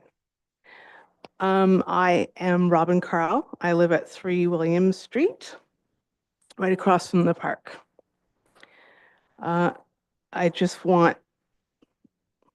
support everything that everybody said before me. Stephanie had very good points. So I'm going to try to keep mine short. Some of it's already been touched on. I want it known that I oppose the proposed official plan amendment to the Loyalist Township official plan proposed to redesignate the property from commercial and low-density residential to medium-density residential to facilitate the development of the 3-story stacked row dwelling condominiums. My statement has not changed from a year ago. Nothing that was done tonight has changed anything that I was concerned. Actually, I'm concerned more now hearing about the commercial possibility and their plan or not plan for the park. The new proposed development does not address the fact that William Street was not set up to handle that much traffic. It is already difficult at times to get onto number 2 from William Street, and when the 401 closes, it adds the congestion. And when the funeral home has funerals, I've had it so that I've had to turn around and go the other way to get out now. As a reminder, the official plan was developed to protect areas by preventing incompatible uses. This is an incompatible use. The official plan provides for appropriate buffering between compatible land and land uses, principle 2.1.7. The official plan also states that we combine the elements in a way which provides for a land use pattern, which permits the evolution of land use in an orderly manner, consistent with community aspirations. And I'll say that again, consistent with community aspirations, principle 2.1.8. It states, it is not the intent of this plan to alter or redirect established development patterns without due cause, subject to the public scrutiny, or to best determine the public interest. And again, that's public interest. I'm going to read through this really quick.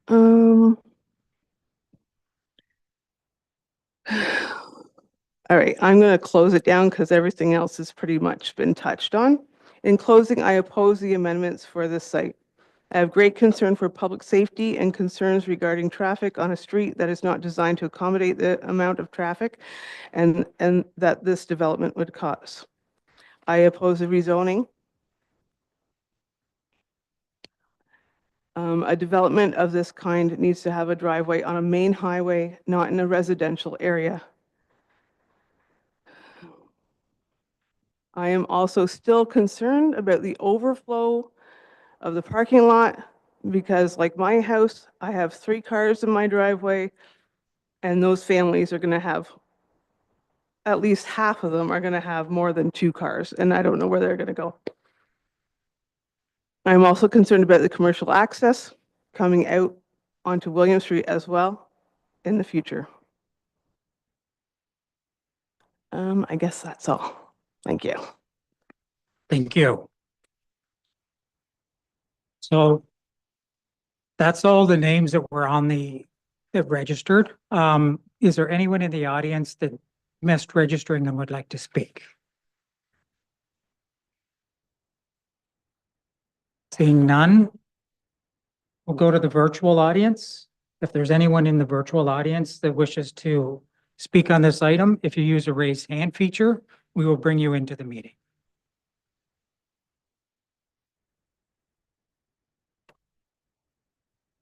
Your worship, I don't see anyone with their hand raised.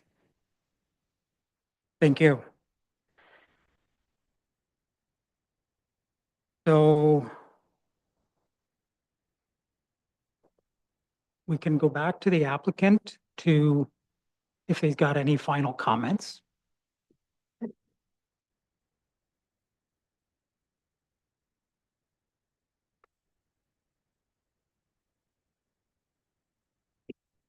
So I'll just go through some of the questions I had taken notes on, and hopefully provide some answers or clarity, and if staff have any follow-up, add their 2 cents. So I'll just say, like, working in different municipalities, this is not an uncommon situation where we have infill. Like, we do municipal planning for the town of Greater Napanee, so we are processing applications that are kind of similar in vein and type to this in terms of having infill. In Kingston, we work for developers. It's a bigger city, different context, but there are these kind of missing middle, medium density developments that are happening within existing built up areas. And that's part of, as staff alluded to, fulfilling the direction from the province and the county that 20% of your growth in some areas needs to be accommodated through infill. So if you look at the official plan map in Odessa as an example, all of your existing developed areas or residential areas within Odessa are all low density residential. So there's no pre-existing, pre-designated medium density or high density residential areas. So that means that in order to meet your 20% intensification target, you have to go through this process and you have to insert medium and high density residential into existing neighborhoods, into existing low density residential areas in order to do that intensification. Alternatively, you could do it potentially along main streets or together both. But the way it's set up is essentially you are going to be inserting to meet these intensification targets handed down from on high. You do have to provide for and allow for intensification to occur within these existing built-up areas. In this site, it's on the boundary of an existing neighborhood. It's a buffer area or a transitional site between a county road and the 401 in an existing neighborhood. It's on a strip that's now designated for commercial. So the west side of William is designated for commercial by and large. There already are commercial uses. There's a large vacant parcel that's pending commercial development. So medium density residential fits well as a transition use in terms of that from commercial and a major road, a highway into the neighborhood. So you have to look strategically at where can you have this infill development accommodated and this modern intensification happen. I'll say for this site, I think traffic, I totally understand the concerns of traffic. And that's why I had to do the traffic study, why it was peer reviewed and tested against minimum standards from MTO from provincial standards for traffic, performance of intersections, et cetera. And they did a second traffic count outside of COVID to make sure that the numbers they were using were accurate to normal times. And it was found to be acceptable.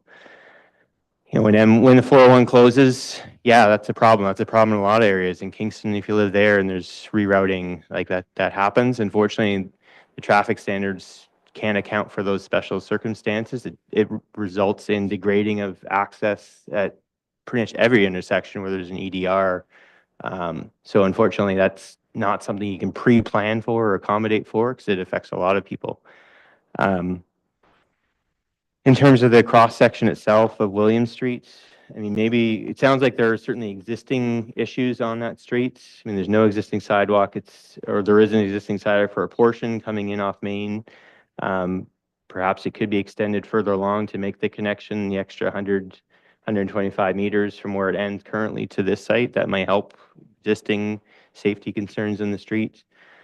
There are no parking signs on William Street currently. If there's concerns currently about how traffic flow happens on the street, that might be something to consider even if this development doesn't go forward, because that is a strategy the municipality can use to address traffic, parking, safety, et cetera. But maybe that's something to consider as a potential solution to some of the issues identified.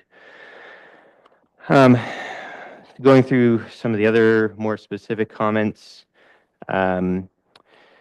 just to clarify, there is no commercial development proposed on the site, so there's not intended to be any commercial access from the site. So I think there's perhaps a misunderstanding of what was heard here. If the site, though, was used for the current commercial designation, then if it was proposed to be used for commercial rather than medium density residential, then the access to the commercial for this site, if it were proposed, alternative to this, is that the access would have to come through William Street per MTO comments. So that was for the members of the audience who heard that. Hopefully that clarifies that, but currently no proposal for commercial. It's really residential only on this site. With respect to insufficient setbacks from 401, so MTO has been circulated on these comments, and so they are reviewing and they have to issue a land use permit for whatever would happen on the site. So at this point, they have not said development cannot proceed, and they would have to go through the permitting process for that. And there's, based on comments received to date, there's no indication from MTO that they will not be able to issue the permit for development on the site. Clarifying setbacks, the one neighbor at either, 22 or 10 William, in the presentation, I can't bring it up again, but I can show the audience member, the neighbor after on my laptop, the setbacks and what that looks like. But for the neighbors to the immediate west and to the south, there is 32 to 40 foot setback, depending which frontage you are. And then keep in mind that it's the end of the buildings that would face those properties. So there's 2 windows on the ends of those buildings in total. So, very limited opportunity for oversight, and they're set back a significant distance from the property line. And then there'll also be a requirement for a wood fence around the property as well, which should hopefully help with some privacy concerns. With respect to parking supplies, so we did increase the parking supply to help address some of that concern. I would say anecdotally, from looking at comparable developments in Napanee, for example, where there is higher instances of car ownership compared to Kingston, where there's no transit, 2 spaces per unit is like the top end, even in places like Napanee in terms of parking supply. So that 2 per unit for an apartment building is anticipated to be enough to accommodate visitor parking as well. So just to, in terms of where the market segment sits, the type of likely resident who would live in a condo apartment building choosing to live in that type of building typically has fewer cars than if they were to live in a single or ground-oriented dwelling with a garage, for example. So that's why at 2 spaces per unit, we are anticipating that would cover any kind of visitor parking requirement. as a bit of guidance, I guess zoning bylaws typically say 5 up to 10% of parking would be allotted to visitors. So if you think about that in terms of number of spaces, if there's 90 spaces, you would have, say, 9 spaces available to visitors. So that would mean that 9 out of the 45 units would have only 1 car, which would seem reasonable given the type of market, that there wouldn't necessarily be 2 cars in every single unit. So if there's 10% required for visitors, that should be able to be accommodated within the site.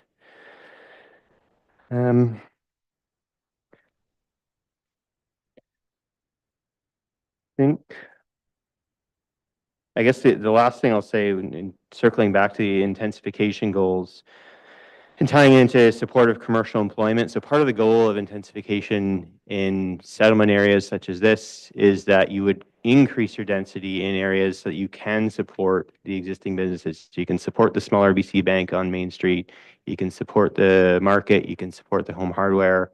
So providing some greater density in existing developed areas helps with supporting those businesses or creating new businesses where they're within locations that are accessible to existing residents. So that's part of the goal of having some intensification in existing developed areas, is to better support walkability to local businesses, community facilities, parks, et cetera. So that's part of the goal of having some compatible density within those existing built up areas. So I think I'll leave it there unless there are any other questions that council had that I didn't answer.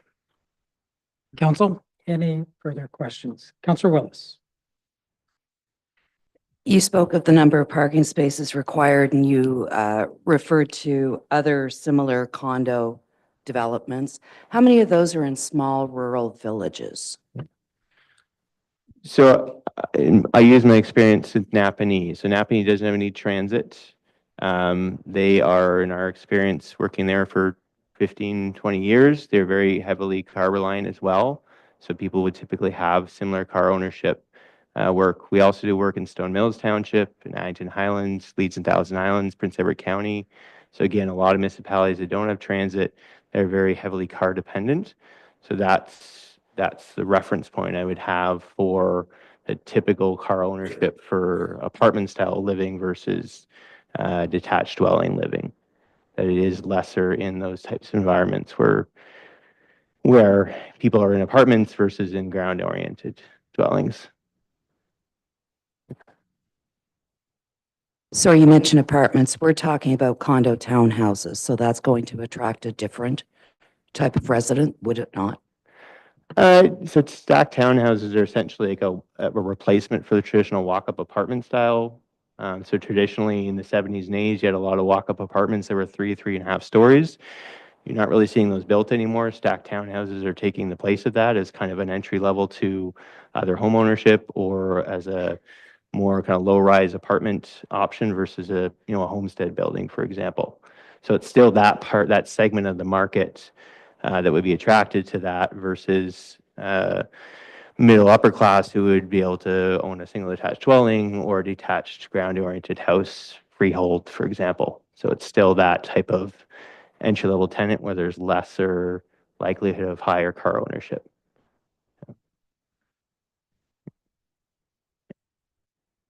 Council, any further questions? Councillor Parks. Thank you, through your worship. Just back to parking, sorry. With the condominium development that's happening, are the parking spaces going to be deeded to the condominium purchase, or are they going to be left as a common area for the condominium corporation? Because that could affect how that parking is used. Yeah. So maybe I'll let the owner speak to that. Usually there's it's usually they can be attached directly to each unit or separated out as one per unit and then available separately after that. So that would be, I guess, I'm not sure the owner can answer that question.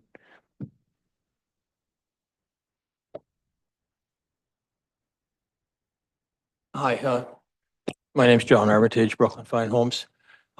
We're going to be providing one parking space per unit at point of purchase. And so there's 15 lower level units, basement units that are about 980 square feet. So they're typically only going to have one car per unit. The main floor units are also 980 square feet per unit. And so they're not, your family-oriented kind of development, and we will be selling with those sales one space per unit. The upper floor units are two-story units, bigger, and we still will be offering one space per unit, but they will have the option to buy a second space. So if you do the math, 15 spaces for the basement units, 15 spaces for the main floor units is 30 units. Even if the 15 upper floor units took 2 spaces each, that still would only be 60 spaces. Leaving 30 spaces. I've never seen a parking requirement this high before in a development. And I think that you're going to have to go a long way to find anyone providing 2 spaces per unit in any municipality. So there's going to be lots of parking. Thank you. Just as a follow-up. So the additional parking spaces will remain with the condominium corporation then, and as common use or common element use? Correct. And any spaces that are not purchased by buyers will be owned by the condominium corporation. Okay. So the condominium corporation could. They will ultimately govern the use of those Yeah. spaces. Okay, thank you. Councillor Boudreaux. Just to follow up on Councillor Parks, so those leftover spaces, will there be kind of monitoring by the condo corp, like just I guess police it, as you say, so that they aren't someone coming in and just taking a second spot without, I guess, it being recorded or addressed by the condo corp? Yeah, the answer to that is yes. And an interesting comment related to that is up until Monday of this week, our office was located in Lakeside Gardens, which is a condominium. And there's 56 units there. And I can tell you that the residents are extremely vigilant on parking. And pay a lot of attention to whether it's a resident or a visitor that's parking there. And I think that's, actually, I think they're relieved that we've moved out now. But the nature of a condominium is that there's a high degree of internal vigilance on the use of parking, to the point where they police each other. I would say, if this is a concern in terms of parking, so the way different zoning bylaws set up parking requirements differently. So City of Kingston, just as an example of how a bylaw could be written, just updated their bylaw 2 years ago. And previously they just had a flat rate X amount of spaces per unit. 2 years ago, they changed the bylaw to have X amount per unit, and then they had a separate percentage required for visitor spaces and a separate percentage required for short-term delivery spaces like Uber Eats, that type of thing, or taxis. So the way Loyalist bylaw is set up is it is just a flat rate. So when it's a flat rate like this, the logic behind that is that within that bulk supply of parking, your visitor parking requirement will be provided. Any other kind of short-term parking will be provided within that allotment. So in the bylaw, though, you would have the authority if council wanted to require a percentage to be provided as visitor, maintained as visitor parking, rather than just leave it as a flat 2 spaces per unit. So council through the bylaw could amend the bylaw and require that type of preservation of a percentage for visitor deemed as visitor parking. Just as a note, if that's of concern, that's something that council does have the ability to do as well. Council, any further questions at this time? Seeing none. Sorry. I believe there's a person on Zoom that wishes to speak to council or address council regarding this matter. Could I get your permission to let that person in? Yes, we'll let the applicant and the owner Unless is there anything more that you wish to share at this time before we bring them in? Okay, thank you.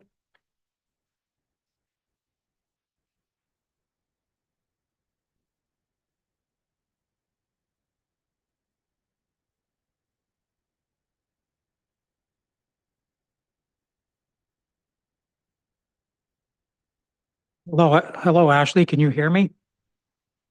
You're muted at this point.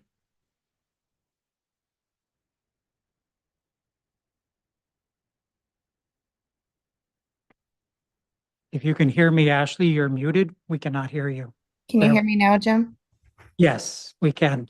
So we're granting you the access to speak at this time. The opportunity was previously, but we're making an exception for this. So if you could share your information, please, quickly. Hi, my name's Ashley Kenny, and with me is Tyler Uden. We live at 22 William Street, which is the property that is adjacent to the property that this proposed plan is for. We just moved in here this year. We bought the house with knowledge, knowing that there would be potentially a development in the adjacent property. We did not know that it would be such large development, including up to 45 units. I know it's already been said numerous times that traffic is an issue, and I will say trying to turn off of Highway 2 to go to work in the morning is an absolute nightmare, not to mention when the highway is closed down and the extra traffic there.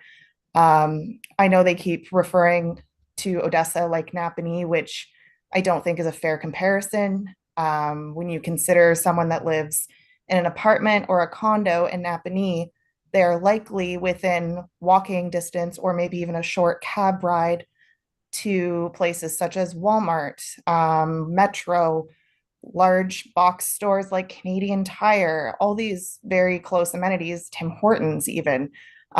We don't have any of those amenities here. We don't have a grocery store anywhere near here. So I find it hard to believe that these 2 to 3 bedroom units are only going to require one vehicle per household. That doesn't seem realistic. So to have an extra up to 90 cars driving up and down our street, I think is crazy. We bought this house knowing that it's a quiet street. I've lived in Odessa for over 10 years now. We chose to buy in Odessa because of the community that it is. And we'd like to raise children here. And so far we've met some of our neighbors, and everyone, it's very quiet. Everyone's very nice. So to have that kind of construction here and to bring in that many more people in a very underserviced area, I don't see how that could possibly work. And I don't see that being a community that anyone, would want to raise children in, with it being so, it wouldn't accommodate the size of the roads, the parks, like everyone said. So it's really disappointing if they do go forward with this as, new home buyers in this area. Okay. Thank you, Ashley. Thank you. So at this time, we'll ask staff if there's any final comments that they wish to share after hearing the discussions.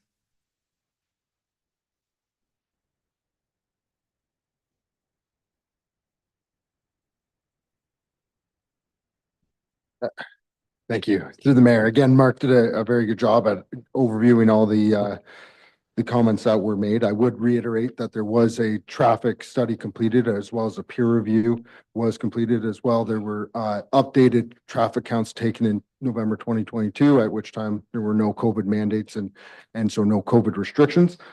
Those studies and the peer review found that there wouldn't be a negative impact from the application. Then in terms of, again, MTO setbacks, MTO has been circulated and did outline that they do not have any concerns with the proposed application. In terms of housing form and compatibility, it should be noted that compatibility doesn't mean the same type of house. It does mean, as Margaret alluded to, a flow of housing, and so there'll be medium density commercial as well. There will be the proper buffering between neighboring uses. So there is the extended setbacks baked in. So in this application, but there is site-specific setbacks, so it's not the minimums that are within the R5 zone, rather they're extended ones based on the neighboring properties to ensure that, the townhouses don't go closer than what's being shown on the site plan. In terms of, again, with privacy, there was an angular plane drawing and study that was submitted, which reviews the setback of the buildings in relation to the height to ensure that there wouldn't be any shadowing or massing concerns between the existing residential dwellings and the proposed townhouse units. Those drawings were attached to the report and do show that there wouldn't be any shadowing or massing concerns. And again, I would just like to, again, outline that to clarify, if I misspoke, no commercial is proposed on this property. What is being proposed is what is being shown today. Thank you. Thank you. Yes. Yeah, through you, Mr. Mayor. There was just a couple of pieces that I wanted to touch on as well. So one of the residents raised the concern about the water and sewer capacity. So that has been assessed, and there are no concerns from the engineering or utilities division on that. There was a reference made to a previous development application from the 80s and 90s, which was shut down. My understanding is at that time that was all serviced by plants located in Odessa. But since then, the township has undertaken a number of upgrades to our facilities, primarily sending all water and wastewater through the Amherst system, which has allowed for that capacity to now be approved and is evidenced by the number of large developments going on for the single-family residential in southern Odessa. And then just reiterating the primary concern being the traffic one that I've heard come up again and again. So we have gone back extensively with our peer reviewer on that. So that is a third-party engineer retained by the township who is tasked with reviewing the development proposal from the lens of the township's concerns, and they have identified some issues with the TIS, but in further discussions and updates to those reports we've worked through, and as there are no concerns with the decreasing levels of service in this area.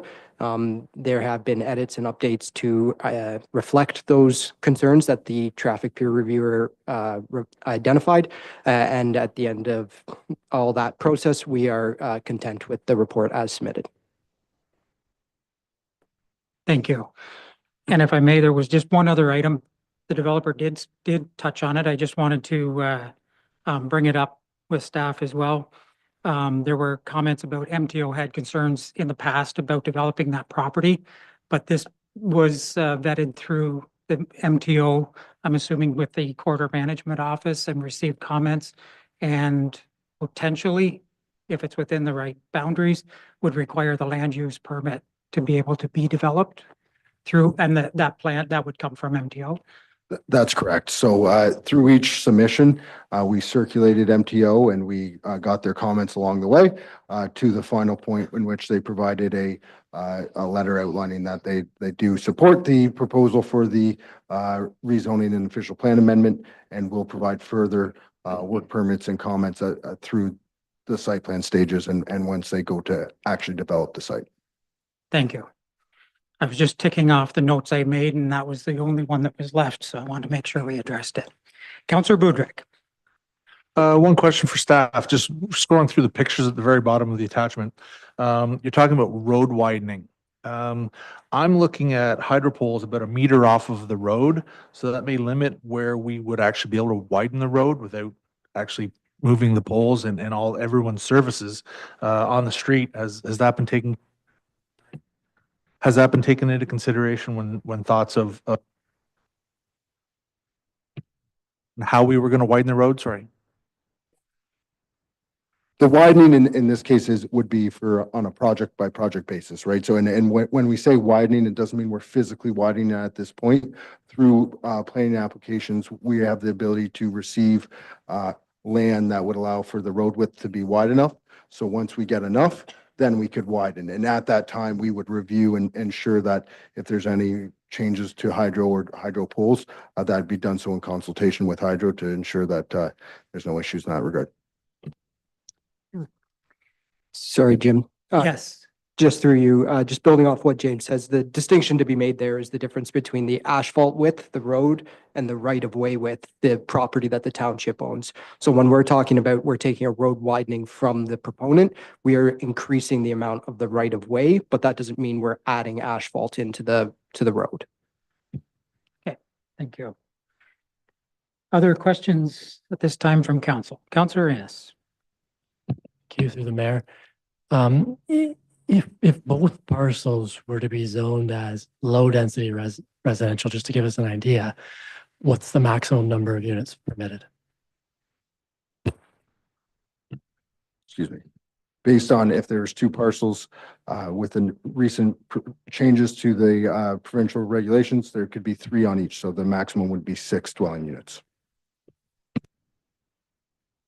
Any, Councillor Willis? The proponent mentioned something about 20% targets for infill. Can you elaborate on that? What is that? And do we have that target? Thank you. Yes, through the mayor to Councillor Willis.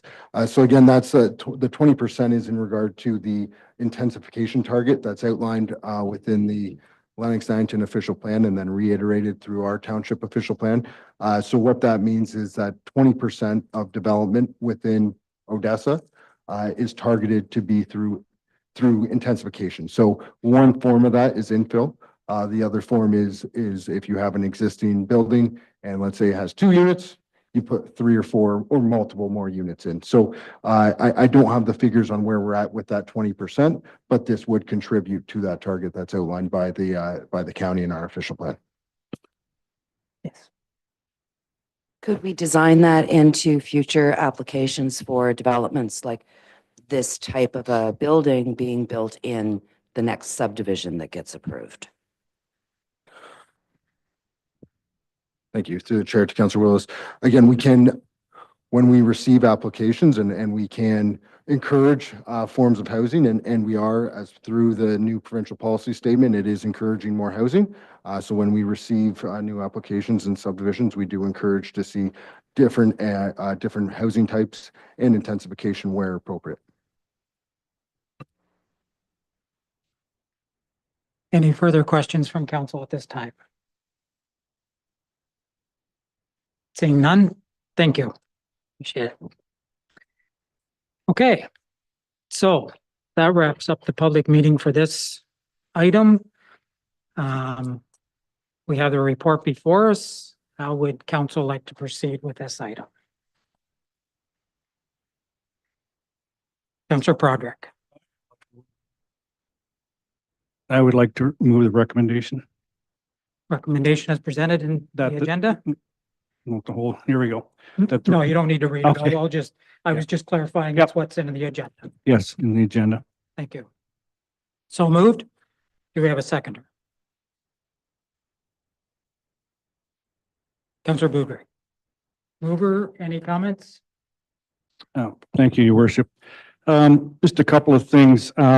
Given the provincial planning statement of 2024 and the fact that it's consistent with the LNA official plan and our township plan, and it's been recommended by staff, I believe it's good use of the property.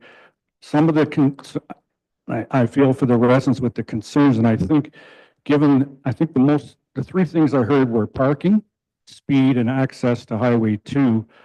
I'm just wondering if that's an issue that should be dealt with outside of this in terms of, as the applicant's agent mentioned there, no parking signs, maybe it becomes a community safety zone, upgrading the park and so on. And I believe that the Highway 2 isn't the only exit to that property, if I'm not mistaken, that street. So maybe there's other things that could be done in that general sense.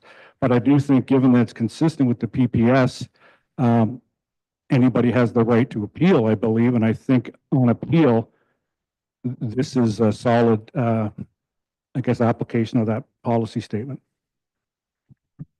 Thank you. Seconder? I would concur with Council Product and the fact that, I know it is not, exactly what, people in the area are exactly looking for. Unfortunately, the province has skewed the mandate for housing, to make sure that, things get pushed forward and this does fit everything that they're asking for. Sorry. Other members of council? Councillor Willis? I'm not going to support the recommendation, and it's for a few reasons. I fully understand the need for more housing. I fully support the need for more housing and development in the township. I have a concern that people in this community moved to this community with a certain understanding. They looked at that piece of property and thought the most that would happen is a few houses, maybe 6. To turn that into 90, I think is unfair. That's a very violent change to that very small neighborhood. So I will not support it because of that. The zoning, the type of property, I've lived in stacked townhouses. That was the first home I ever owned. I think that that's a great model for intensification, but let's put it in newer subdivisions that are being planned so that all of the neighbors know what they're dealing with when they buy their homes. I just can't support it on William Street. Thank you. Other members? Any comments? Councillor Ennis? Thank you through the mayor. I concur with Councillor Willis's statements. I mean, I think in general, I have concerns about its compatibility. I acknowledge the applicant's proposal and staff's analysis. I still don't find it to be 100% compatible with Loyalist official plan policies around medium density and the requirements for gaining a medium density designation in this particular location. I also think we have to acknowledge the amount of resident opposition to the proposal. We get lots of proposals. There's zero opposition. We get lots of proposals. There's a handful. We don't get, in my experience, don't get a lot that there's this much opposition. So I'd just like to acknowledge that as well. But for that reason, I won't support the motion. Thank you. Other members of council? Any? Deputy Mayor?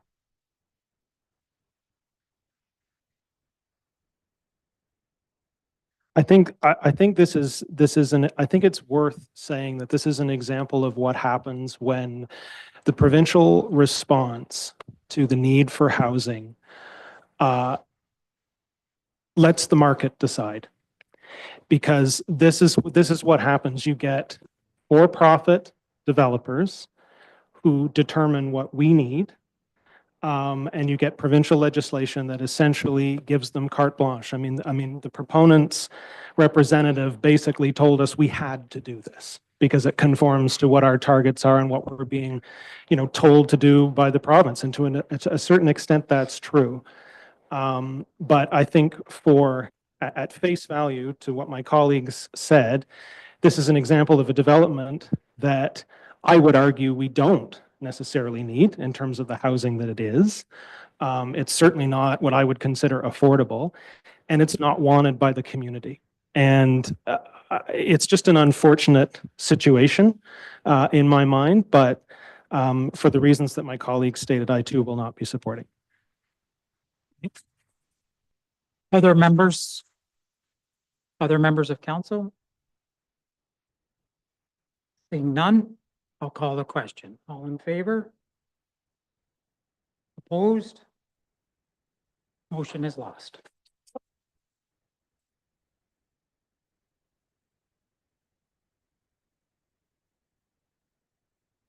I will just look at the clerk at this time.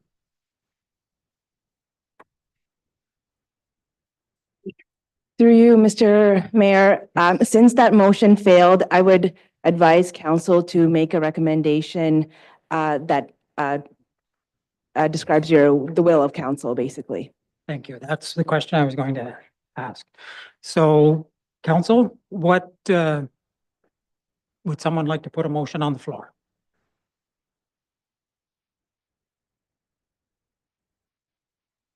Ask a second time. Would someone wish to put a motion on the floor related to this item?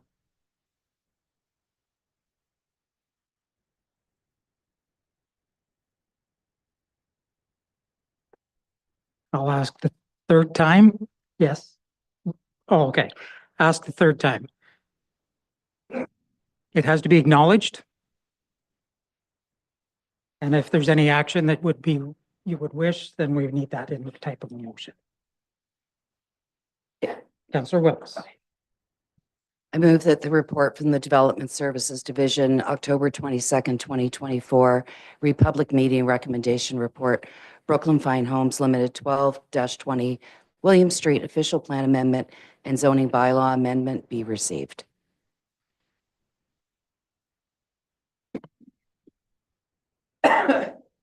Through you, Mr.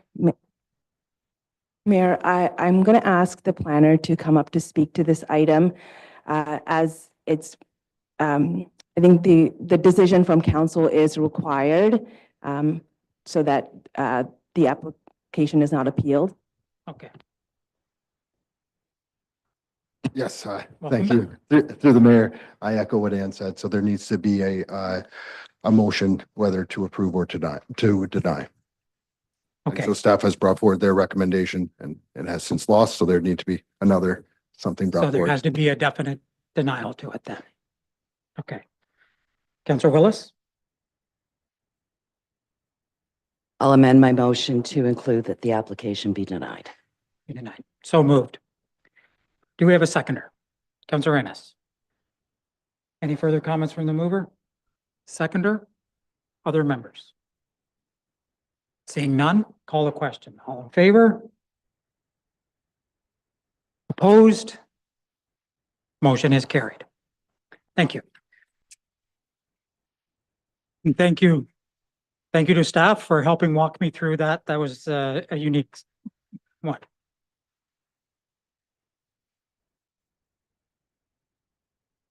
So if anyone, thank you.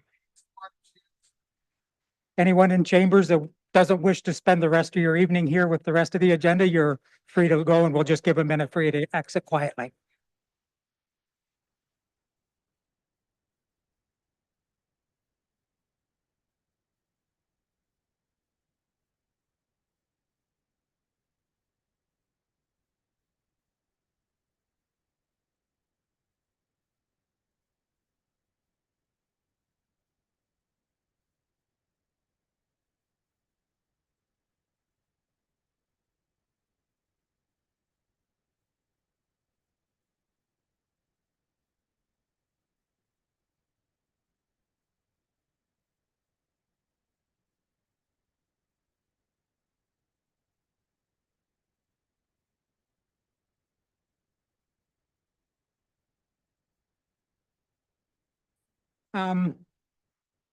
Okay, so we'll proceed.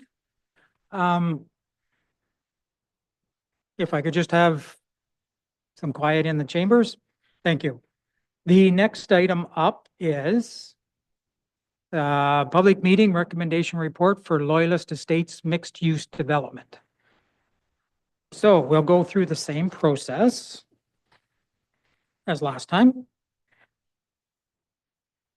Is the applicant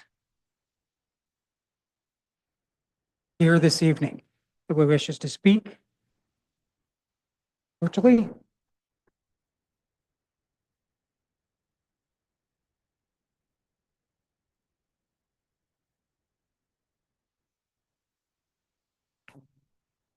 Evening, Mr. Mayor, I'm here. Good evening. Can you can hear us okay? Yes, thank you. Okay, please proceed. Just if you don't mind, just provide your name and who you're with. Of course, yes. Good evening, Mr. Mayor, members of council, staff, and public. My name is Angela Scabaris. I'm a partner at Macaulay Show-Me Housing, and I'm here on behalf of the applicant. And I want to apologize. I'm trying to get over a cold and I'm trying to shake a cough, so I may need to stop every once in a while.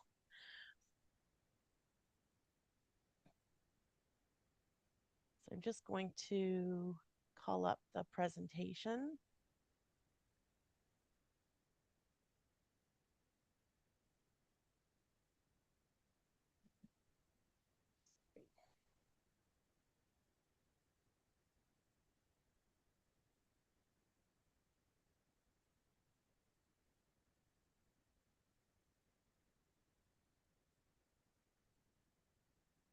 Okay, if everybody can see that okay?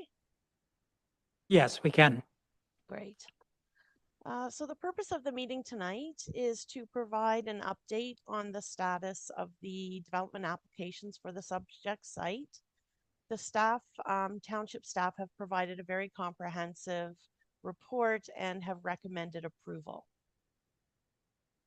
So just as a refresher, we were before council at our statutory public meeting for the Caitlin mixed-use property on January the 9th, 2023. And for anyone in the audience not familiar with the project, the subject site is approximately 2.3 hectares in area, is located at the southwest corner of Church Street and Loyalist Boulevard, and forms part of the larger Loyalist Country Club Estates residential golf course community that was built by Caitlin Homes. Caitlin is proposing to develop the site for a mix of commercial and townhouse uses with an internal condominium road network, and the commercial component makes up approximately 0.45 hectares of the site up at the northeast corner, and the townhouse component is approximately 2.5 hectares. So just in terms of area context, you can see Church Street on the right, Loyalist Boulevard just at the north of the site there, and Highway 33, our main street, is further to the south. It is the last remaining undeveloped parcel within the settlement boundary within this area of the Loyalist Golf and Country Club community. Townhouses are located on the north side of Loyalist Boulevard. A public park abuts the site to the south. Single detached dwellings back onto the subject site to the west, and the golf course is located further west through the community. So in terms of the project timeline, since the January 9th public meeting, we have made a resubmission, and that was circulated for comments. And then after September 2023, there were several other resubmissions that were made to address predominantly technical comments and just dotting I's and crossing T's.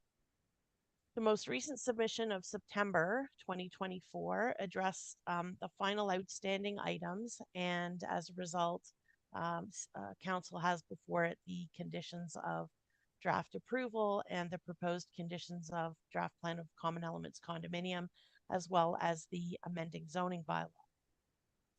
Full range of support studies had been prepared as required and were revised and updated through the review PIP process as township staff required.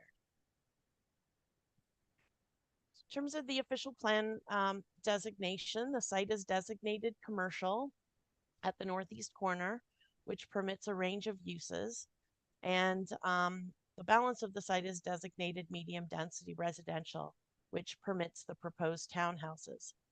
The maximum permitted density for the residential component is 75 units per hectare, and in this case, that works out to approximately 190 units. The proposed density for the residential subdivision is 18.9 units per hectare, which works out to the 48 units that's being proposed. So well within the medium density designation for the site.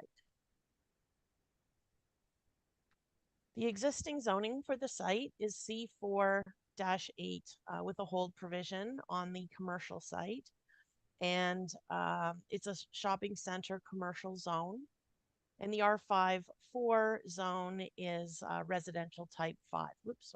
Residential type 5, which permits the townhouses, as well as triplexes, fourplexes, and low-rise apartments. A site-specific amendment is required to implement the proposal, just to take into account nuances of irregular lots, some setbacks, and coverage items. So January 2022 site plan, not very easy to see, unfortunately. Proposed 48 townhouse units with integrated garage and driveway parking, along with 8 visitor parking spaces and approximately 575 square meters of amenity area. The commercial plaza has a maximum of 998 square meters of gross floor area, 56 parking spaces, and will include a range of permitted uses, such as bakery, bank, drugstore, post office, eating establishment, restaurants, that sort of thing. So community commercial uses. The townhouses will be developed by way of a common elements condominium. There will be an internal road, visitor parking, and landscaped areas that get covered off by the common elements. And there will be a shared common access from Loyalist Boulevard to the north. And there will also be a second access directly into the residential component off of Church Street. There will be reciprocal easements over those roadways to allow for traffic to flow between the two uses. The current site plan, virtually no change. It was mostly technical matters that we were dealing with through the review process. There has been an increase in the amenity area, and the community box, mailboxes were identified on the site and approved by Canada Post, which will be down in this area where the visitor parking is. So there had been some modifications to the plan as a result of that. Commercial site detail, again, access off of Loyalist Boulevard, parking specific to the commercial plaza. There's a laneway system or driveway system that loops around the building. There's a loading space located at the back, and a planting strip has been proposed, which will divide or separate the commercial plaza from the townhouse development to the south. The commercial block will also be subject to site plan approval at some point in the future, so staff will have another opportunity to review the details of the site design. Draft plan of condominium. Common elements condominium, not very exciting, simply shows the lots. These will be freehold townhouse units, and then the road system, including any landscaped areas, amenity areas, and visitor parking, is all included within that common elements block. It also includes, over in the bottom right, underground stormwater storage tank. So commercial zone comparison from our previous public meeting. The changes that are impacted or shown in the site-specific zoning bylaw accounted for increases actually in exterior side yards, slight reduction in interior side yard abutting the R5 zone, rear yard abutting the R5 zone, and maximum lot coverage. Pretty well everything else is as per the township's zoning bylaw. We did ask for a reduction in the required 2 loading spaces down to 1 loading space given the size of the commercial area. For the residential zone comparison, the majority of the township's zoning provisions were complied with due to the irregular shape of some of the lots and the configuration of the block. There were, in some instances, some reductions that were required to exterior side yards and rear yards are as per the bylaw.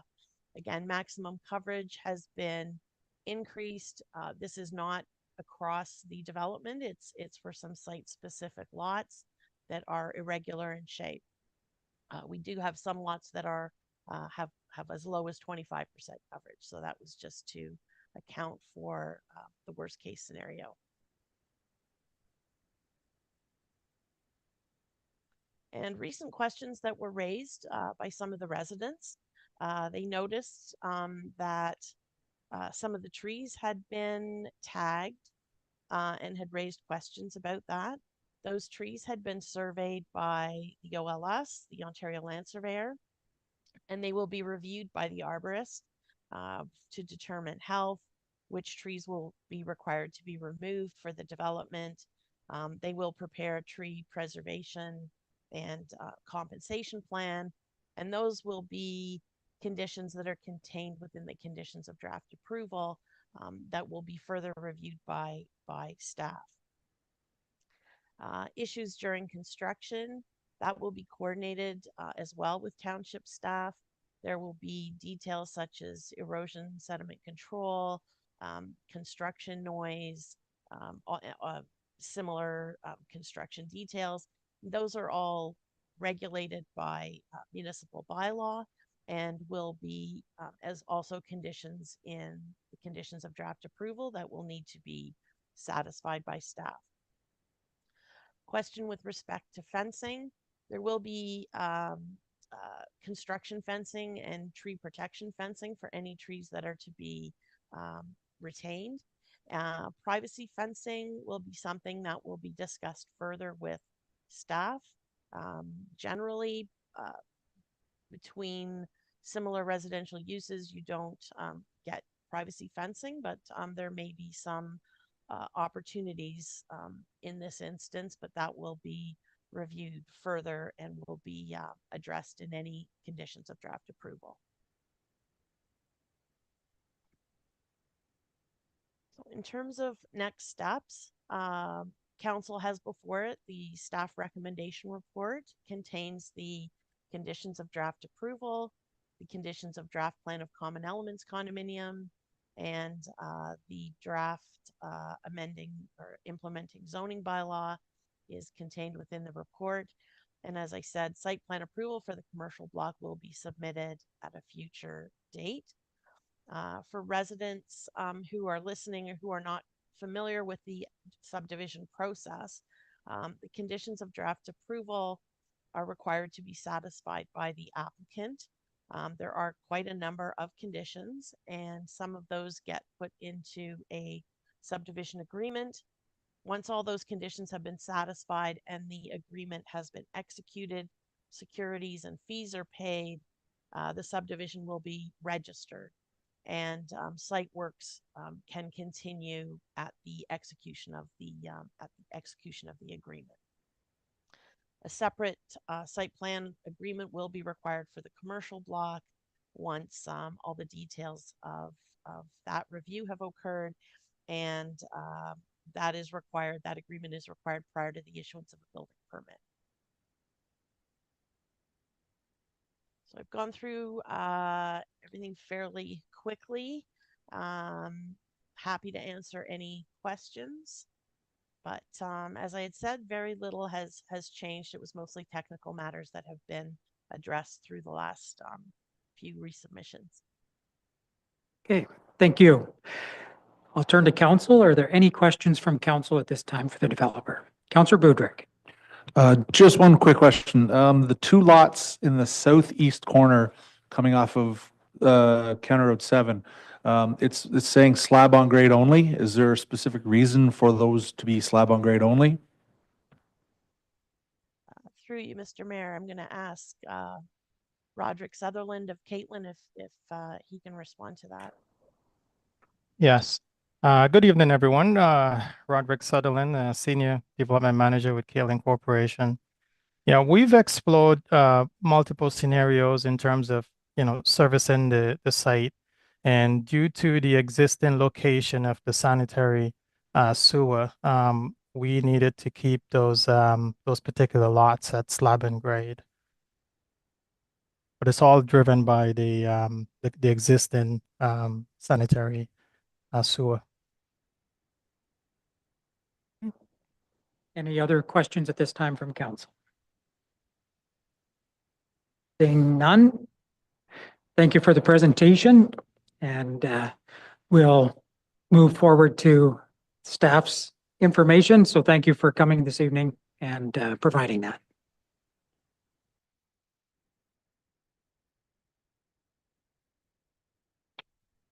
Welcome back. Thank you. Do you have any additional information on this?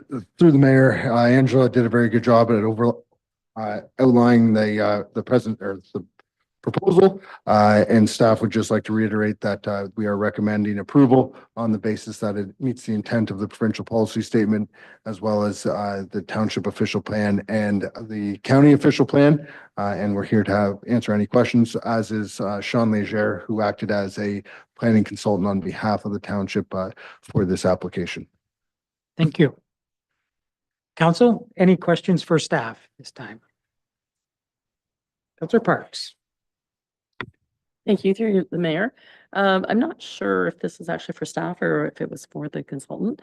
When you talk about the reciprocal agreements, is that how garbage and recycling is handled in the common elements? Yeah. Through the chair to Councilor Parks. So yes, so recycling and garbage will be outlined through the condominium agreement, as well as the declaration on how that is handled.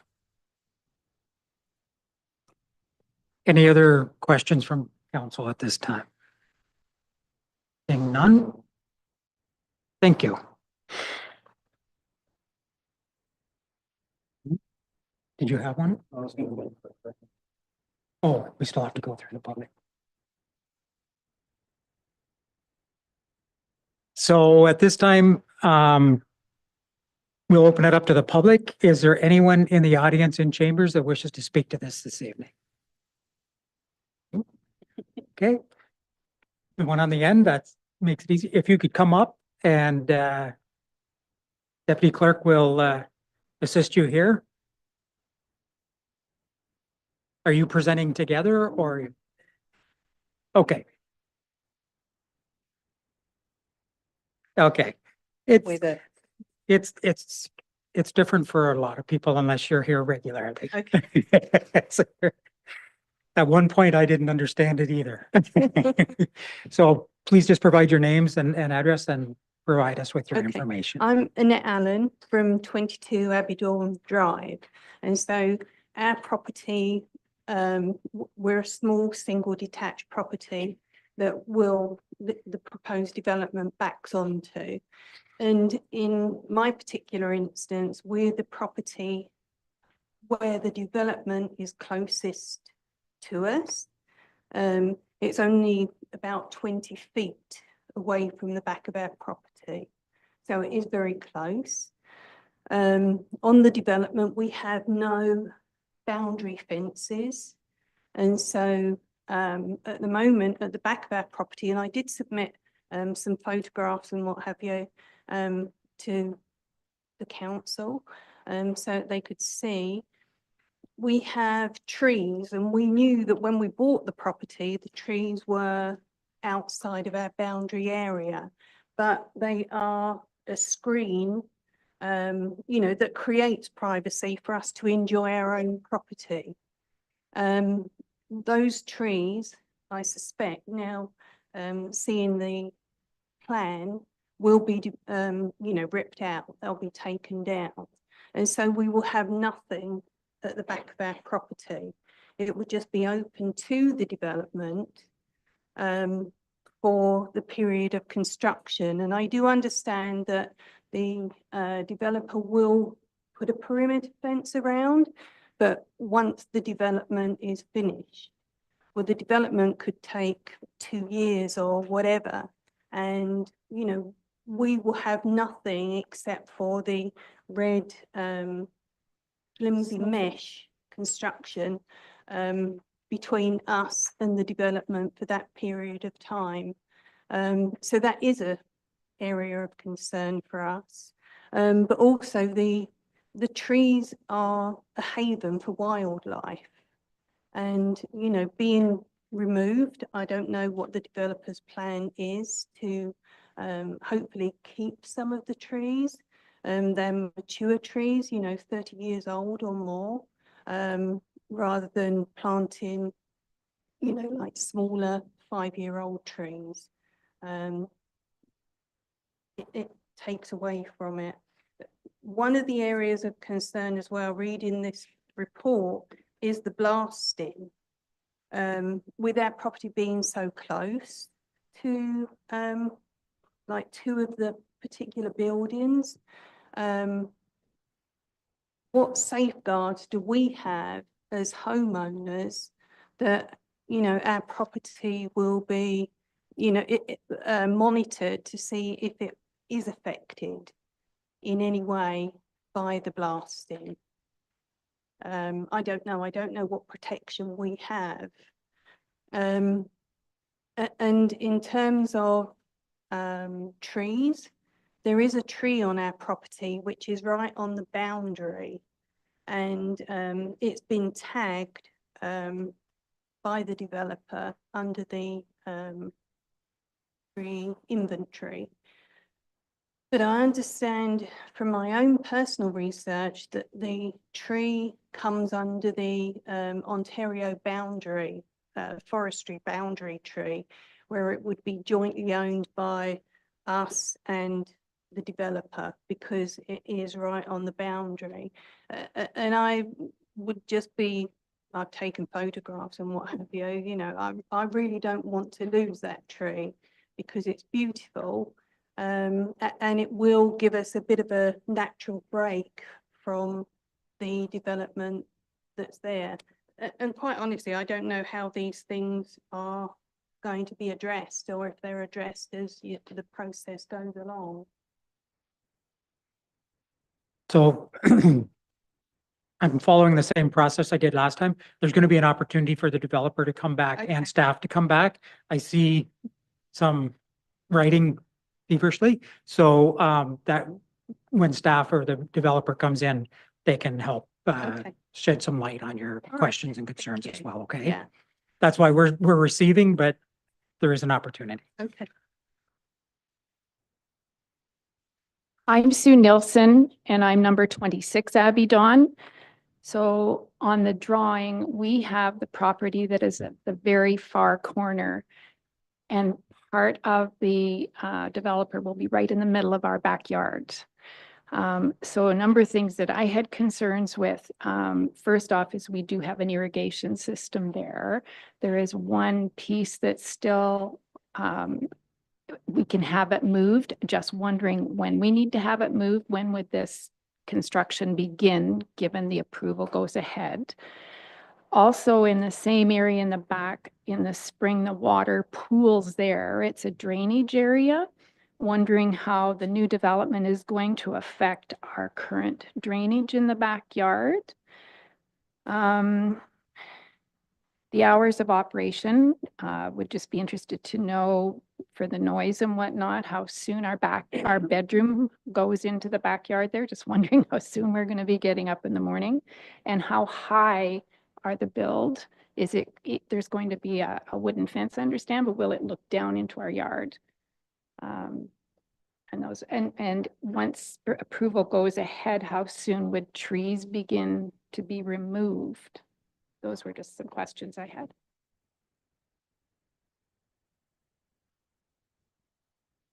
Thank you.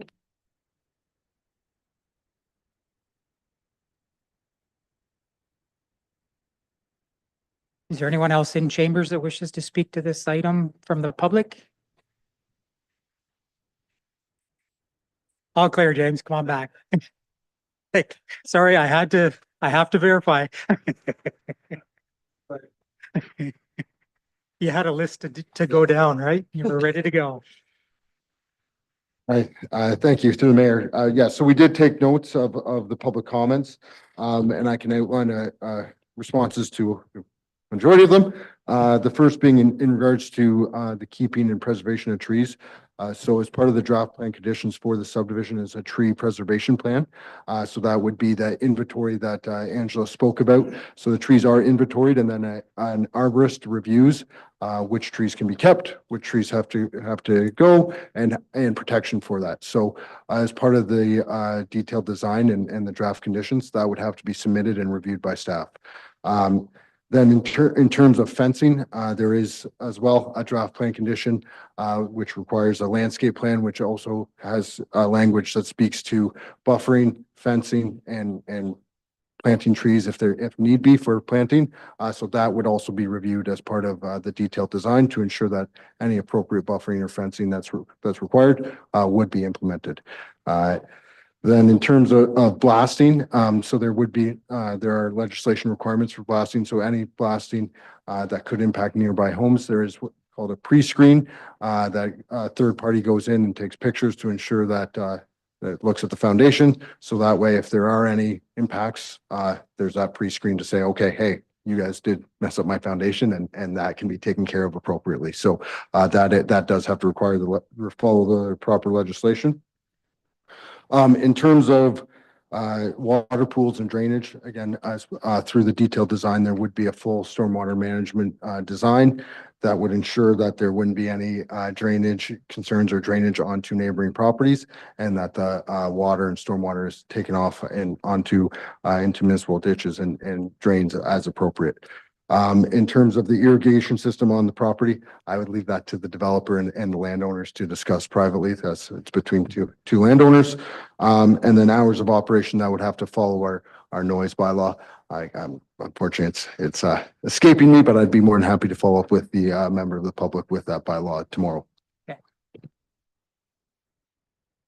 The only other one that I noted was the height of the bills.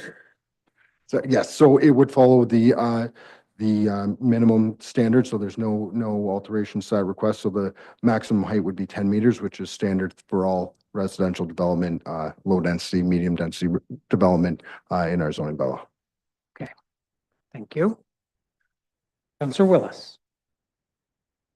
Through your worship, James, you mentioned about the fencing, and I think that is kind of the permanent fencing, but I think one of the questions was what is going to be happening during the construction? Is it going to be the orange snow fencing, that kind of thing, or could something more attractive be put up? Through the mayor to Councillor Willis, it would be likely just standard construction fencing. However, that's something we could speak to with the developer, and I know he's heard the concerns, or they've heard the concerns here tonight. So that's something that they could look into, and we could have further discussions through the subdivision agreement. Other questions? Deputy Mayor. Yes, through you, your worship.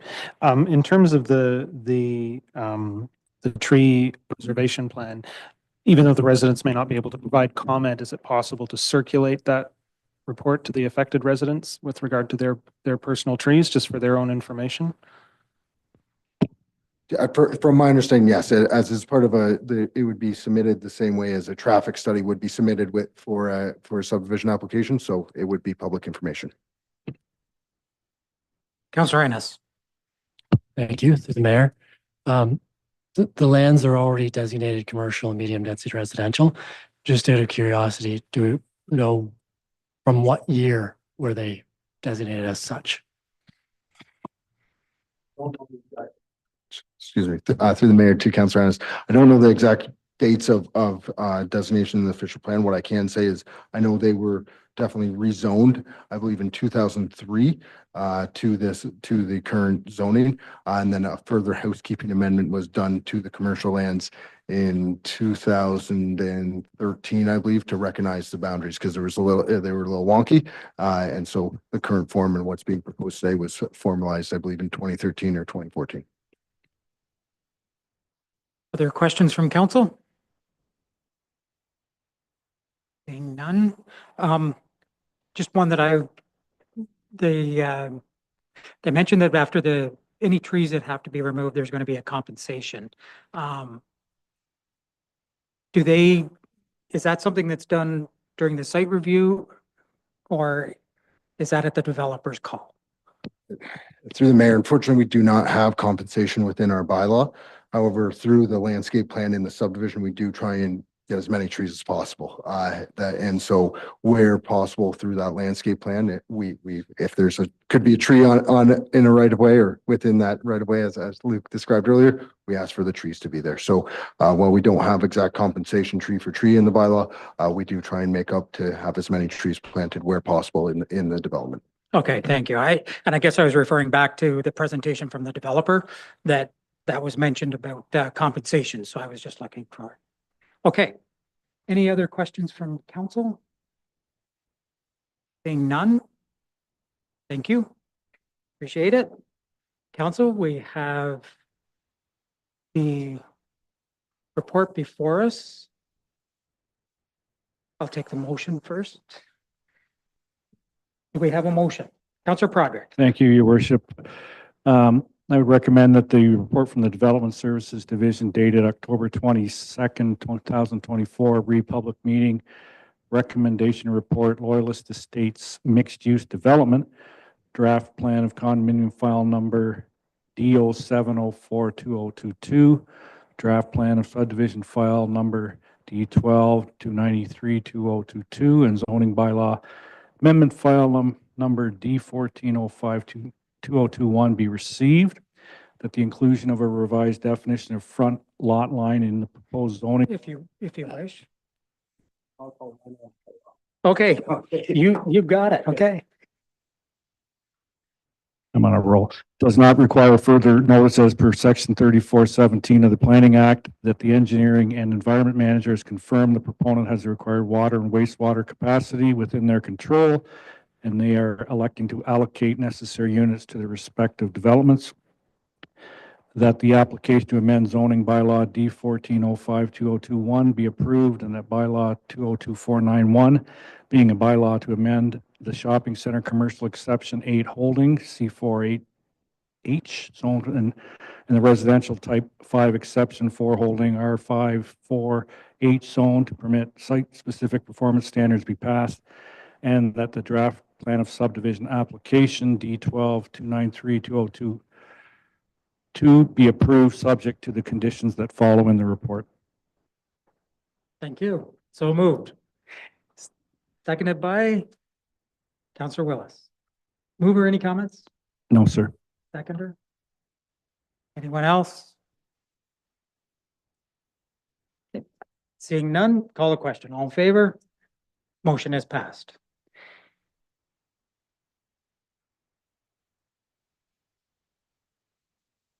So at this time, this is has been a bit of a lengthy meeting. We started at 4 o'clock, and we're just going to take say a 10-minute break, and we'll be back and carry on with the rest.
meeting.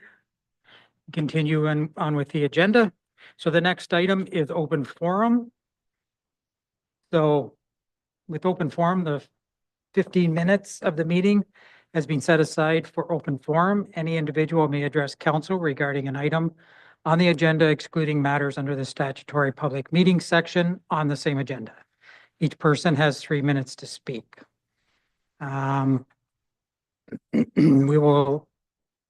We don't have any pre-registered speakers this evening, so I will ask in chambers first and then go to the Zoom audience to see if anyone wishes to speak. And if you're on Zoom and you wish to speak in open forum, please be prepared to use the raised hand feature. So in chambers first, is there anyone that wishes to speak under open? Seeing none, I will go to the virtual audience. If there's anyone in the virtual audience that wishes to speak, please use the raised hand feature and we can bring you into the meeting. Your worship, I don't see anyone with their hand raised. Thank you. That completes open forum. We have no delegations. So the next one is update on physician recruitment incentive program. We bring the CAO.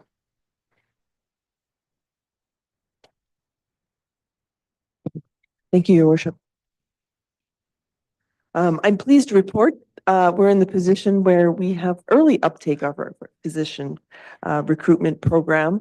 And as you heard earlier this evening, we have 2 new physicians who have signed on to the program and have joined the Loyalist Family Health team to replace physicians who are retiring there. Originally, the program was, we thought it would take some time before that would happen and that we were going to have 1 physician a year, and we actually got 3 this year. So unfortunately, I'm before you today to say the pot has run dry, so to speak, with respect to budgeting for this program. Originally, council approved $500,000 to be paid over essentially 9 years of the program to physicians, $20,000 per year over 5 years, and then 5 physicians were in the program. As you can see from the attachment to the staff report, currently we have financial obligations to those 3 physicians into 2028, and that we do have interest from 2 others, including a new physician who would potentially take on all new unrostered patients.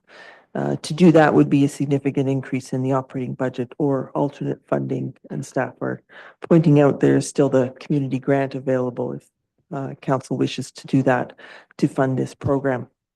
As mentioned in the staff report, there are alternate models, however, to incentive programs to individual physicians that are developing in our region. Kingston has had such an individual incentive program for a number of years and has spent over $3 million and did get 17 new physicians, but they also are providing incentive money to clinics to expand. And they're also being part of the new Midtown Health Home. This is a new model. Greater Napanee, as you know, is also developing that program. It's really an extension of community health centers and a number of physicians who want to be part of that model. I did circulate to council a new announcement from the province that they've just appointed Dr. Jane Philpott as chair of a new primary care action team. This was a model really we can be proud of out of the Frontenac, Lennox, and Addington, Ontario Health Team, and Dr. Philpott developing that model. In Napanee, they hope that through hiring physicians through a different model whereby the administration is performed by a separate organization like the Community Health Center, then the physicians are paid that way, that they'll be able to roster all of the unrostered residents in Napanee through doing that. It does, unfortunately come at a rather high price, and Napanee has just recently approved the payment of approximately $313,000 per year to fund the rents for that health home. So there are separate models.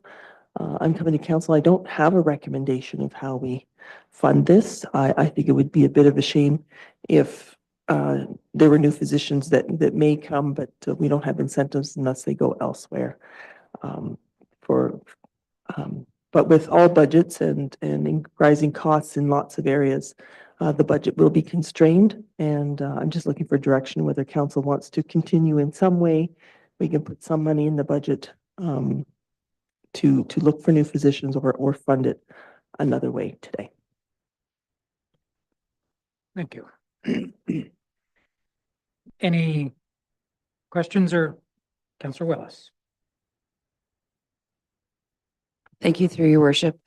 I appreciate the work that you've done on this. It is a big problem in our township and in the area in general. And it's been unfortunate that the gains in Kingston and Napanee haven't helped Loyalist Township people who are trying to find doctors.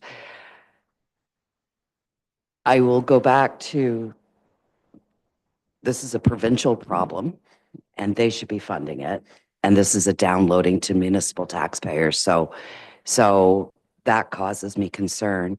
The other question I would have is if Kingston has established programs and Napanee has established programs, the same way that Kingston is participating in the funding of our pool because they need some access to our services, do we have an option to gain access to these 17 doctors that are in Kingston and more to come by doing a partnership with them?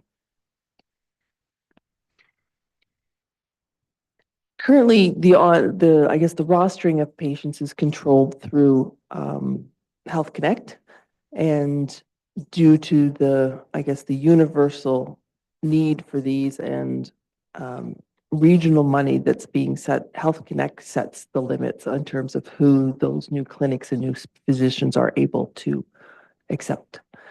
And that is why, you've heard the lineups for hours when there's a new physician in Kingston and it's only for a certain postal code or postal codes. So we can speak with them with regard to that, but I believe that the province has a significant role in policy in terms of who those physicians are able to accept. Okay. Any other questions? Councillor Prodrick. Thank you, through your worship. So foreign physician, and you're working on those people to get, like, you have somebody sort of in the queue that I'm wondering, is there money for those people or no? Okay. Currently, through your worship, to Councillor Prodrick, I have spoken with one gentleman who wants to set up an independent clinic in Amherstview at the Amherstview Pharmacy, and it would be a new physician. He has somebody in the wings, a physician, and asked all the questions about what's the incentive program like? Could they join the health team? I've put him in touch with the health team.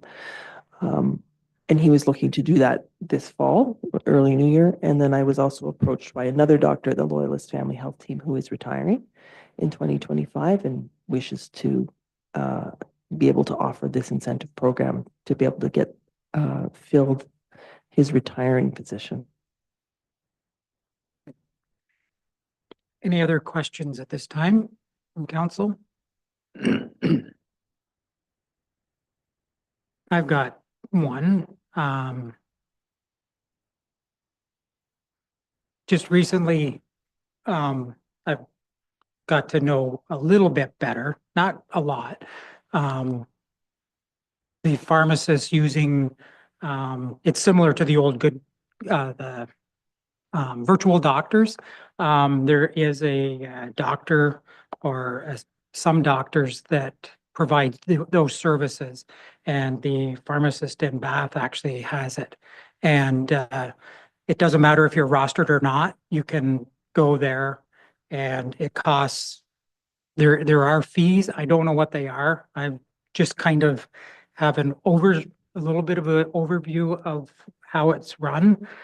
But I was thinking that might be possibly an option too, instead of rostering, bringing in doctors. It may be, we may be able to service more of our residents out of the pharmacists with something like that, because it's not a family doctor, but they can do all the requisitions for blood work and everything, and give prescriptions and do a fair bit of work. it obviously, if they were bad enough, it would still be an emergency room trip. But I was just, that's another option that I've recently become more aware of. And so there may be options other than doctors, which may be a little more financially viable for the township, especially much like Councillor Willis. It does really bother me that there's other levels of government that have already taxed for this, and we're being taxed for it again. So I was just throwing that out there. That might be something we can look at further and try to review. And I guess we're coming into the budget talks shortly. Are you looking for direction for, should we be including funds into the budget, or do you want us to just receive it and review it during budget time and just be aware of the situation? I believe I'm looking to see if council has direction to say, put it in the budget if we can afford it. But realizing we will be asking council for priorities if we do have to cut services. In order to come in with a reasonable budget, this may be on the chopping block. So I could certainly include it for now, and council can defer it and consider it as part of the services during budget deliberations. Okay, thank you. So if there's no other questions at this time, I'd entertain a motion. Councillor Broderick.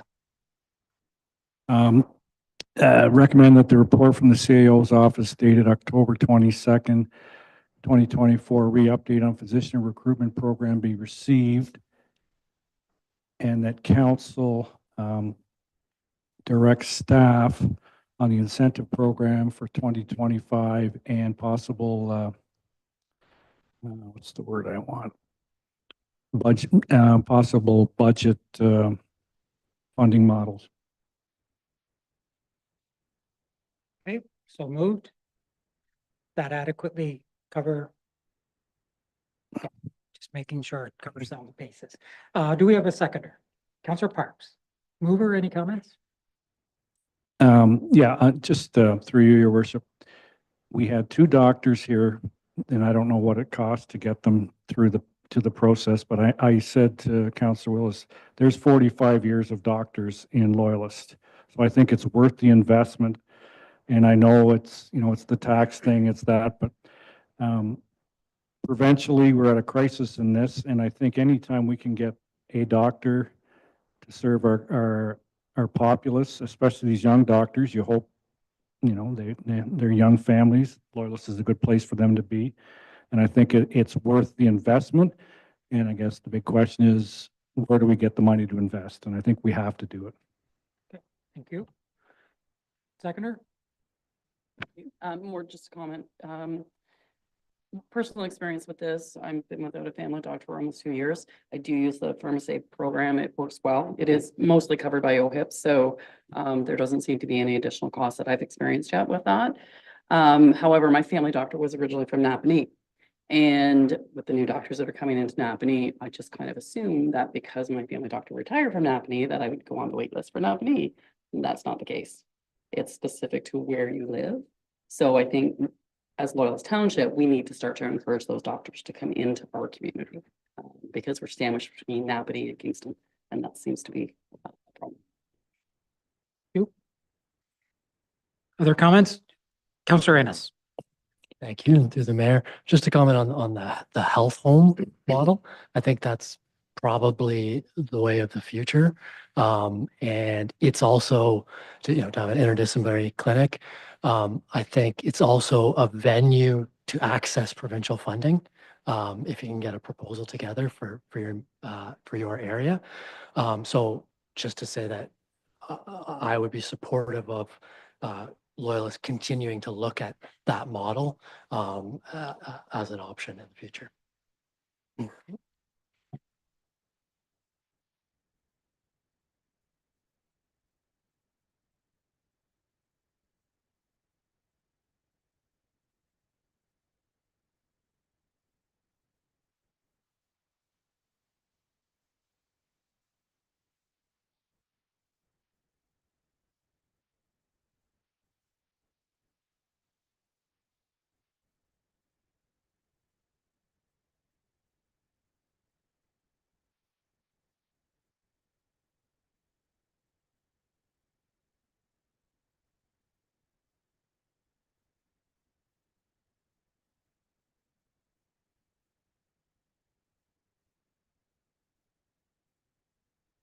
You have some additional information this evening to present? Thank you, Worship. Yes, we do. So the report with the resolution is requesting approval that council approve the audited financial statements. Just to give a little bit of background, the Loyalist Township and Trust Fund financial statements are being presented tonight for council review and recommended for approval. The financial statements format is consistent with what we've done in the previous years in Loyalist, with amendments for the updates due to the public sector accounting standards, PS 3280, regarding the implementation of the asset retirement obligation, ARO, in 2023. The 2023 interim audit was delayed until February 2024 because we had the new staff, my deputy and myself, arriving in December. And then this pushed the final audit out until May. So due to the training of the new staff from the township, as well as staffing changes at KPMG, there was a delay in the delivery of the financial statements for review, which in turn resulted in the completion of the 2023 audit coming to the late fall of 2024, because this is much later than we would prefer to have them come to council. The management letter has items indicated with regards to the implementation of the ARO standard and the initial manner in which it was recorded. We also had issues with trying to balance out the capital assets year over year, as we also had staffing changes and a gap even in the asset management position. So there's been gaps, and then there were gaps as well with the KPMG auditing staff as well. So the next steps will include that the auditors, they complete their subsequent review procedures on the financial statements and the final signed management letter, which indicates their findings for review. That letter will go to the CAO and myself, and potentially I'm still working with the auditors to find out, but probably your worship will go to the mayor. And then that'll come forward. That'll be signed to complete. We anticipate all of this will occur in the next 2 weeks, so the signed financial statements can be sent, because we are trying to get the financial statements to the Ministry of Municipal Affairs. We have some grants that are outstanding, and we have a bank, and we have some loans as well in the past that those institutions are requesting the financial statements. As soon as they are completed, they'll also be posted on the township website. And just to give an update, the Deputy Treasurer is going to bring some highlights of the changes in the 2023 financials over 2022. Thank you. After a period of little change, PSAP is now entering a phase where they're going to go through lots of changes in the financial, including financials reporting, formats, and everything else. ARO was just the first step in this series of changes in the coming years. As noted in there was a surplus in the general fund, in the building permits, and there was a deficit in the utilities, mostly being driven by lower usage than what was originally budgeted. 2023 was highlighted, although our cash situation changed a little bit, but the investments we had were brought into cash forms due to the large construction projects coming in 2024. As also noted in the report, taxes receivables were up substantively, partially in part with the timing of just when the subs and omits were run, but we are also working in 2024 to address with tax sale and arrears collection and everything else.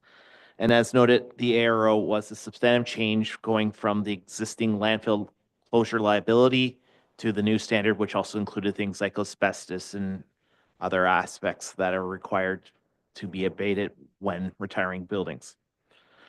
The other key thing to note in the financials was there was a large gain in other revenue, and that was being largely driven by land sales in the year.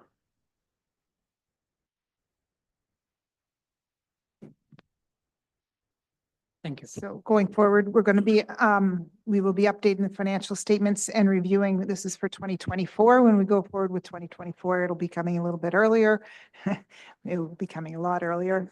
And that's the plan is, and that we're going to be reviewing the format of the financial statements and some of the processes that are being used in the back end so that we can get them delivered quicker, so council can see them sooner.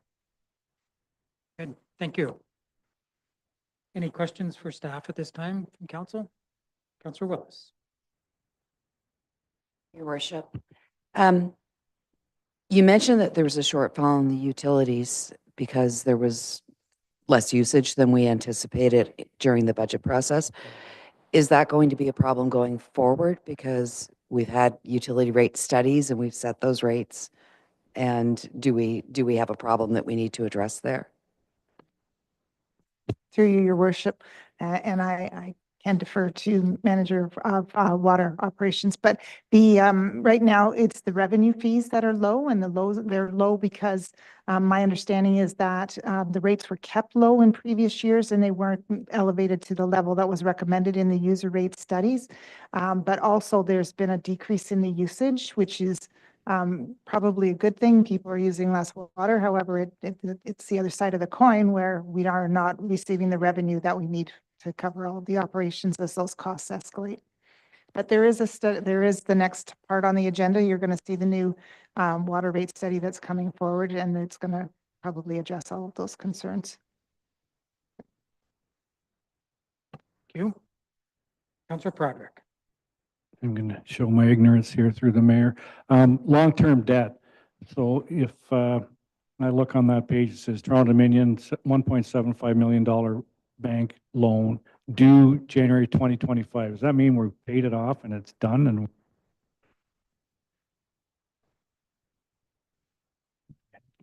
Any other questions from council?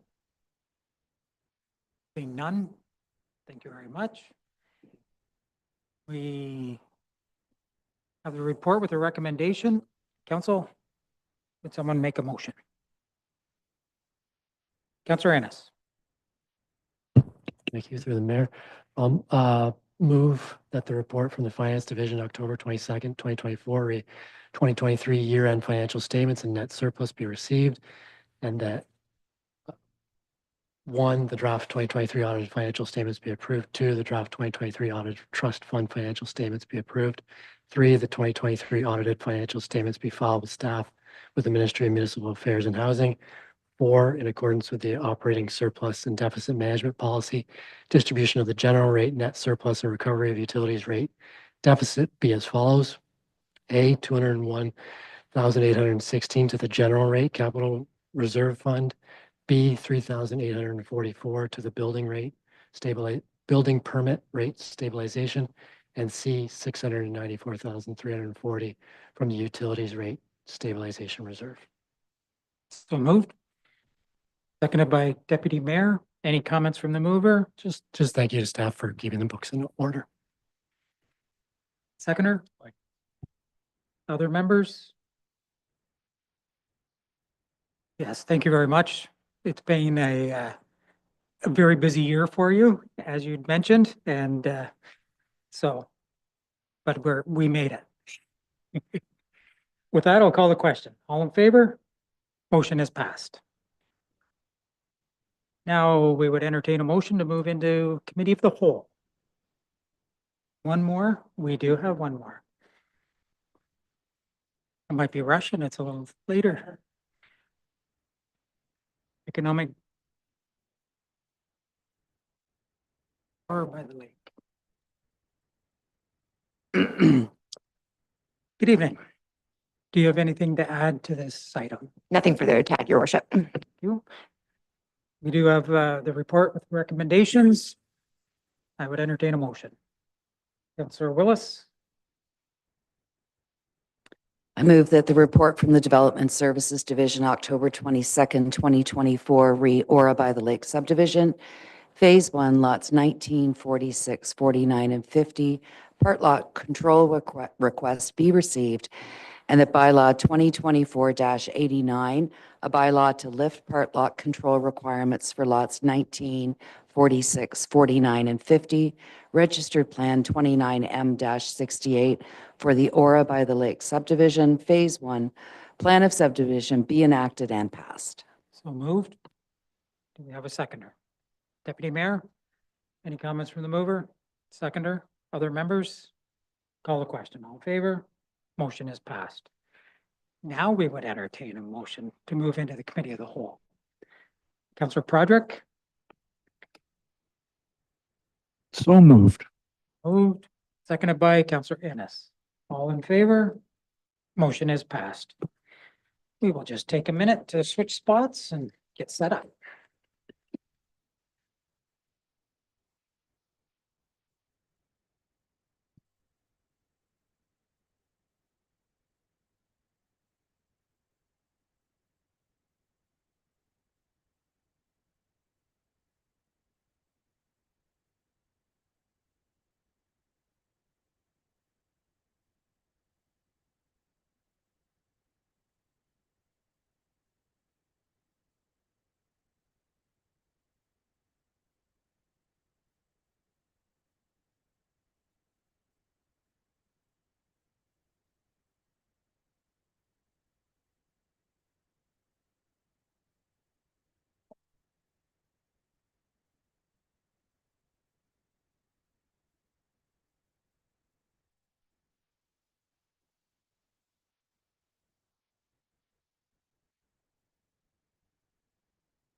Okay, I'll call the committee of the whole to order at 22 minutes past 9.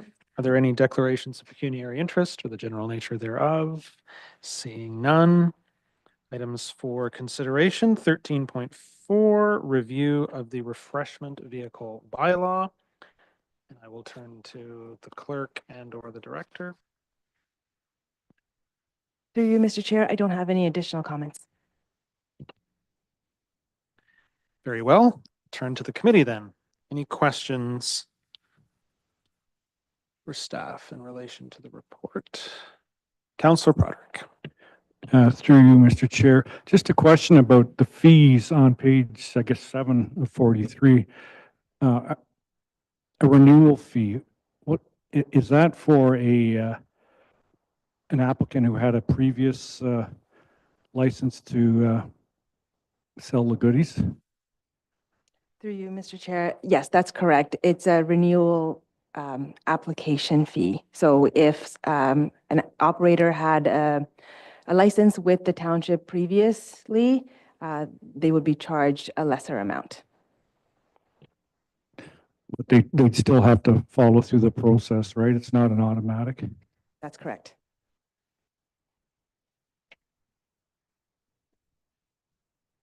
And I just had one more. I know you're looking at me. I can feel it. Through you, Mr. Chair, a lottery system. How would that work?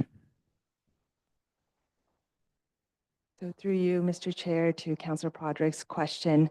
So the lottery system would be utilized if we received 2 applicants who had the same preferred park location. So currently, there's only 1 operator per park. So 3 parks, three operators. A lottery system would be used if, for example, 2 applicants submitted their application indicating that they had the same preferred park location. In that case, I would put their names in a hat and then draw a name out of that hat, and then the selected applicant would be given that park permit for that year. And through the chair again, so that's based on if both applicants have similar scores as opposed to, they do their thing, but maybe one's a bit better than the other? Through you, Mr. Chair, the scoring system would not be used. So the proposal from staff is to remove the scoring system and just use a lottery-based system. And that's only if 2 applicants or 2 or more applicants wanted the same space. Councillor Willis. A comment, not a question, but I would have a concern about that because we have some established vendors who have been in some of our parks for years and years and years and built a business, and for them to risk losing it from a draw of a hat, I would love to see us have some criteria on how we choose these vendors, and including how much they're prepared to pay us. Where in our criteria do we look at their public health records? Through you, Mr. Chair, it would be in the application process. So they would have to submit a certificate from the Ontario Public Health to us to review. Through you, do we look at the records of their past inspections? No, we do not. Okay. And do we ask for information about where they're actually preparing the food? Because often they've got a prep site and then they've got the vending site. Do we look for any records on those preparation sites? Not at this time.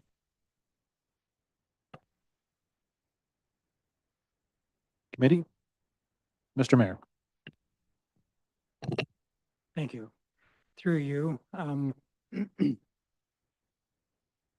just have a few that I like to raise, some just to make sure that it's very clear. When we're measuring the distance between what would be an established eating restaurant and possibly a food truck, it's from the lot line, the boundary line, and not from the actual restaurant. Am I correct there? Yes, that's correct. It would be from the closest point of each lot line measured 120 meters. So it could end up being substantially more than 120 meters, but that would keep the separation from property, not just from the establishment. Exactly. Okay, thank you. If I may, some of these I'm not going to ask because I already found out. I had the same questions about the lottery system. If we were so inclined with between now and when it comes back, an option would be possibly for staff to see what other municipalities, if they have other criteria besides that may suit making sure we have the best businesses and not leave it completely arbitrary. Is that, if there was a motion, would that be possible? Yes, through you, Mr.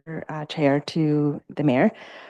If council wishes to direct staff to further investigate the method of allocation and investigate what other municipalities are doing, council may wish to do that through a motion. So the recommendations in the report are asking council or committee of the whole to direct staff to bring back the comments to the December 10th meeting. So when the report does come back, if that's the desire of the committee, we could bring back some different options on how we allocate the park permits through whatever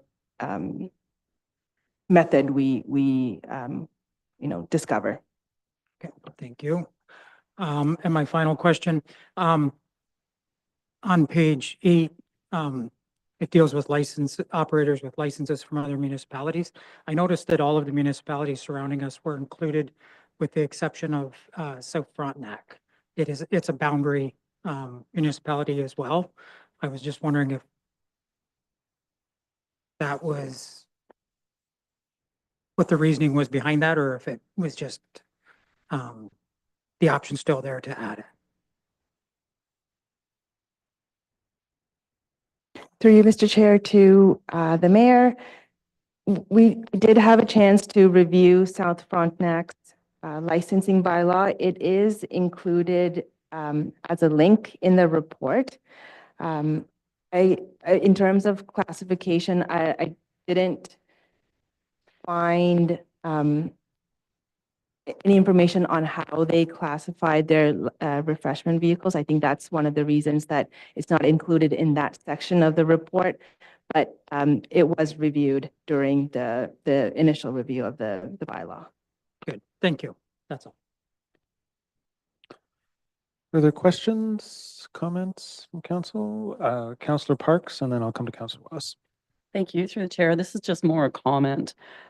Speaking to what Councillor Willis was mentioning in regards to lottery system and possibly, I don't know if you were implying giving some preference to existing providers. There are people that like some of those services and some of them that don't like those services. So I think maybe a lottery system might be an option to consider, whether it's a draw of a hat or how that would be established. I think it would be important to consider that because I think we want to encourage, again, different vendors to come in at different times. So just my thoughts. Councillor Willis. Through the chair. You do touch on special events, and you mentioned that Bath Canada Day is the only township-sponsored special event that has refreshment vehicles, but I'm thinking something like Back to the Farm at McKinnon Brothers. So would that fall under this policy? And the other thing is, it's very trendy now to have a food truck come to your wedding. Would that be something that's covered under this policy as well? Through you, Mr. Chair, to Councillor Willis's question. So I could answer the second question, but I don't think I can answer the first question because I don't have the details of the McKinnon Brothers event. But if there is an exemption in the proposed bylaw that allows for private events to have to have refreshment vehicles at their event for up to, I think 3 days is what the bylaw proposes. So that is permitted just so that, it doesn't become a long-term event. And some people do have significant life events where they might want to throw a large party and invite refreshment vehicles. So that is actually in the current bylaw, so we've just clarified that in the proposed bylaw. With respect to the McKinnon Brothers event, really it would come down to zoning to make sure that if they do have refreshment vehicles, then they're permitted under the zoning bylaw for that use.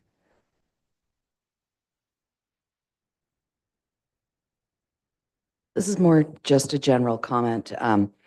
So for many years, my career was in food services on campuses and universities, and I lost my mind when food trucks showed up on campus. And as often happens, I realized I was wrong. And I realized that what food trucks and carts and these types of things offer is an ability to add diversity to the food scene in a community. And so I'd love to see us coming from a place of there is abundant opportunity in Loyalist Township to feed people and create experiences. And maybe in a park, if you had 2 food trucks that differed, right? A Thai food truck and a burgers and fries food truck, there might be room for everyone. So I would encourage you to consider that as well as we're looking at this.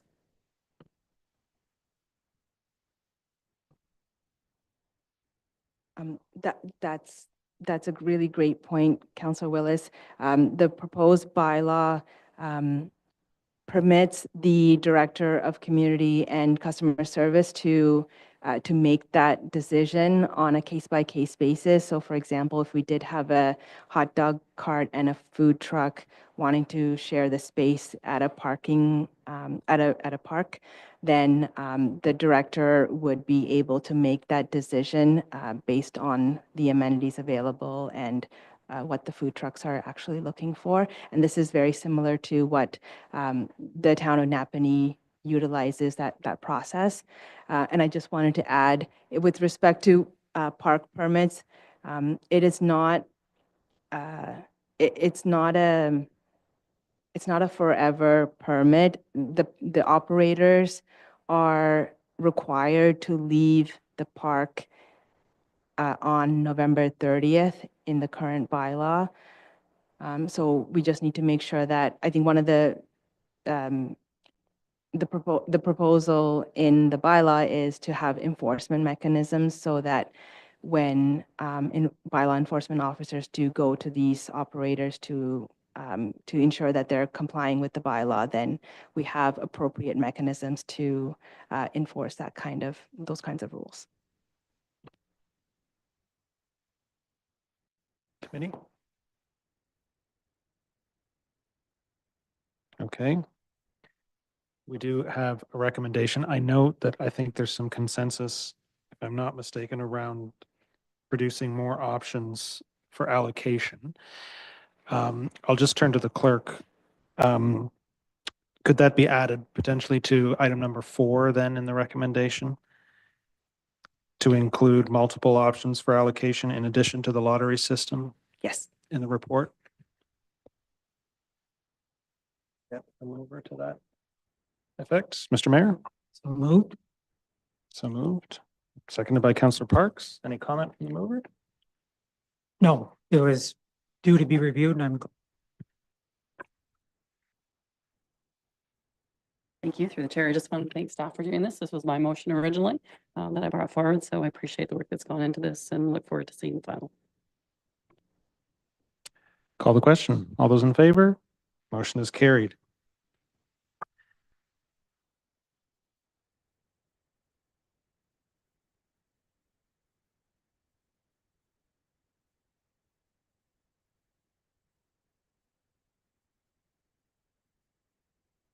And now for the appropriate gravitas of water and sewer rate study. And who is starting us off? The director? Okay. I can do that. Okay, so we have Andrew Marabella with us tonight from Hemson Consulting to present a 2024 draft water and sewer rate study. Following the presentation, we will be happy to answer any questions that council may have to facilitate the finalization of that study, the preparation of financial plans for our drinking water systems, and the 2025 water and sewer rate bylaw, which we plan on bringing at the first council meeting in November. So without further ado, we'll just bring on Andrew. Here he is. Mr. Mirabella? Good evening, council. Can you hear me? Yeah, absolutely. If you want to proceed with your presentation. Great. I will just share my screen in a moment.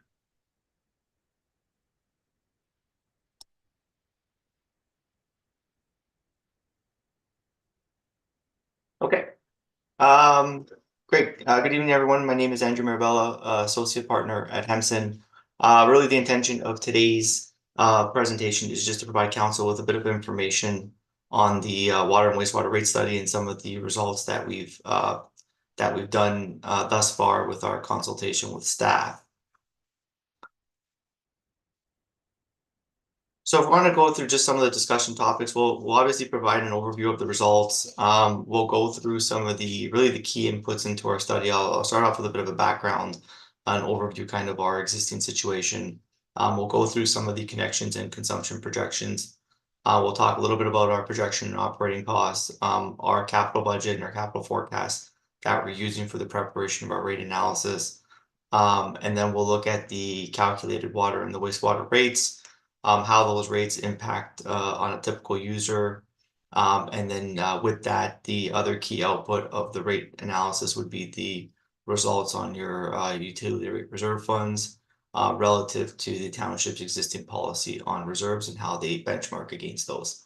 And then I'll just kind of leave off with some benchmarking and next steps. So just as a general overview on the background, the township obviously has to ensure that their systems are kept in accordance and maintained with the Safe Drinking Water Act. There's obviously a somewhat of a diligence here from staff and council to make sure that that system is obviously sustainable, both from an environmental perspective as well as a fiscally sustainable system perspective. With that, the township last undertook a water and wastewater rate study in 2019 with the view of updating that study in 5 years. we've updated kind of this initiation of the study has been in line with that 5-year renewal period. And this plan or the rate study kind of is a fundamental key component to the financial plans, which are required for your drinking water license renewal. So the 10-year projection of rates underpin the preparation of those financial plans.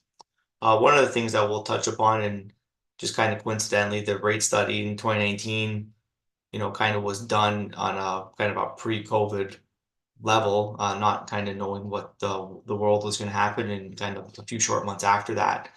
So certainly some changes in certainly the way you've done your budgeting in terms of capital cost escalations, operating cost escalations.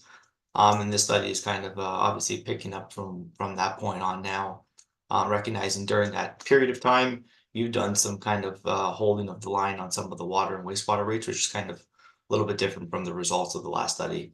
And we'll kind of talk a little bit about the future of where it goes from here today.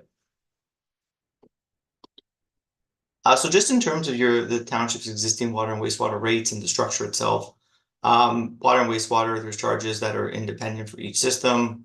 The charges are they're delineated between a fixed charge and a variable rate. The fixed charge is on a per month basis per equivalent residential unit at $27 for water and $25.50 for wastewater. The variable rate is charged in addition to the fixed charge, which is charged on a per cubic meter basis at $3.05 for water per cubic meter and $2.65 per cubic meter, which is for wastewater, but obviously set relative to water usage patterns. Obviously, the service rates, if you're only serviced by water, you'd only be paid the water rate, and if you're serviced by both water and wastewater, you would have both rates applicable to your system. Generally speaking, the structure, both the fixed and variable, is pretty consistent with many communities across the province. The township's last study in 2019 kind of put the recommendation in play to move to a more variable rate recovery system, in which most of the costs kind of at the end of the planning period, where 60% would become funded from your variable rates and 40% from your fixed cost. So we're kind of continuing to move along that continuum, but right now, more costs are recovered from the variable rate, which means it puts more onus on the end user, gives them more control of the utility rate bills to conserve water, and you see that at the end result of your bill that you pay. Historically speaking, when you look at the annual rate increases on average over the last several years, it's been about 5% per year, and we'll show how that filters through to the projections that we're seeing going forward. So the township has, in terms of the valuation of the infrastructure, the township has about $365 million worth of infrastructure that you are responsible for. About 190 million of that related to water and about 175 million of that related to wastewater. And within that categorization, we see kind of your linear infrastructure being really a big chunk of that total. Your water main's about 36% of that, and your sewer main's at about 22%. Your treatment facilities on the sewer side at about another 20% of the value. So there's certainly a big responsibility here for the municipality to ensure that you're maintaining that system, and you're responsible for quite a large sum of money in terms of the valuation of that distribution network to ensure the quality and the safety of that system. So I will keep that in mind as we're kind of working through the utility rate analysis, in which the cost and the amount of infrastructure that you're responsible for kind of still a smaller community in terms of other municipalities as well. When we set our rates, in terms of our approach, we really look at it from the full recovery of our operating costs. We need to make sure that we're recovering our annual capital expenditures, and we want to be trying to put some money away into the reserve for the future asset repair and replacement of our infrastructure. Recognizing that we, as a municipality and as a province, we are trying to move towards full cost recovery rates, which is inclusive of managing our asset management requirements associated with that. So one of the first things that we do when we do our rate studies, we look at the kind of user-based profile, the number of connections, the number of users on the system, as well as the number of volume and the volume of flow, the water billable and the wastewater billable flow that gets put into our forecast. We project that over the longer period in terms of how things are going to change in terms of number of users and billable flow. Then we have a close look at our cost analysis. We look at our operating budget, we look at our capital budget. Anything on the capital budget side, it's a very careful approach to make sure that from a utility rate perspective, we are only capturing what we call the non-growth related expenditures. So anything that's related to asset management, the repair and replacement of existing infrastructure is captured from the utility rate perspective. Anything that's growth related or expansion related is required to facilitate new development is going to be recovered from your impost fees, which are development charge eligible or impost fee in your case, but those are growth related and not included for in the calculation of the utility rates. We also have kind of non-rate revenues, what we call them, are revenues that come in that offset system costs, and those are captured in as part of our overall cost recovery to make sure that we're not re-recovering those costs from the system. When we manage those elements together, we have our net rate funding requirement. That's the amount of money that we need to collect from the user base in order to fund our system.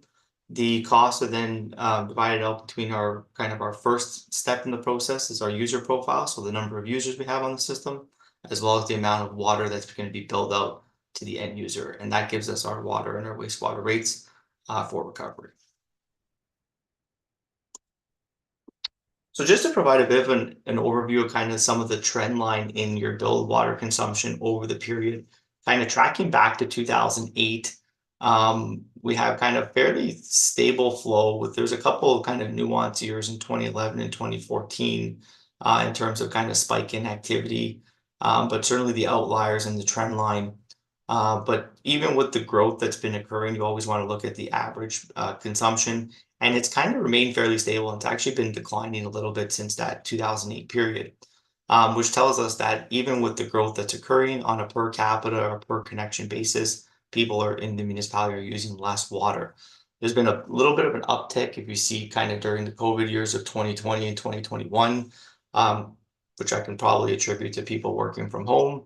A little bit of increase in flow, so during people's activities and trying to change of employment, but kind of going after 2021, a little bit more of a retreat and decline back to more normalized levels of activity. What we have in the gold bars is the projection of our forecast of billed consumption in this planning period. And what we're doing is we wanted to kind of be fairly conservative in terms of the number of billed water that the municipality will see over the planning period. The only exception to that rule is we've tried to build in some adjustments for the Umicore flows that are going to be coming online in the next couple of years. But other than that, from a general perspective, flows remaining fairly static. That doesn't mean growth won't occur, but it does mean that your existing base will continue to conserve, which is likely going to continue to offset by that growth. Similar to the consumption patterns, what we're seeing in the historical period in the municipality.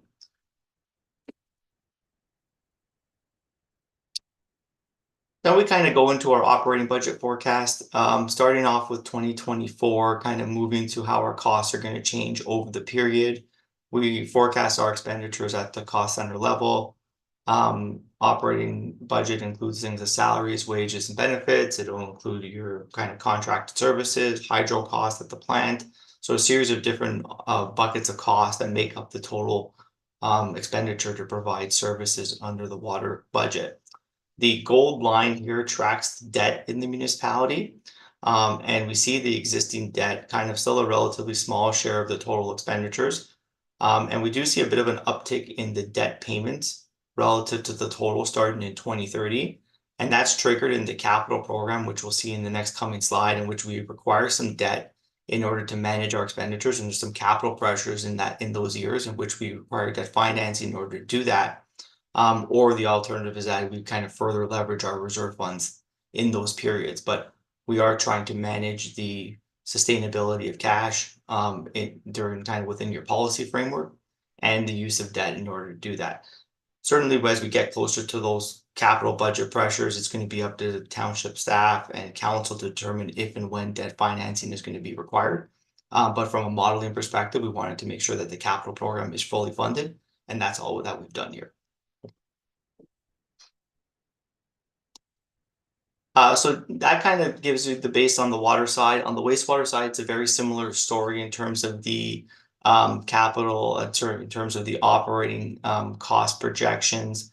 The one difference here that I would highlight is on the debt line items here. We do have debt, kind of existing debt on the system, but that debt actually begins to retire starting in 2029. And we aren't allocating or anticipating any new debt requirements on the wastewater system.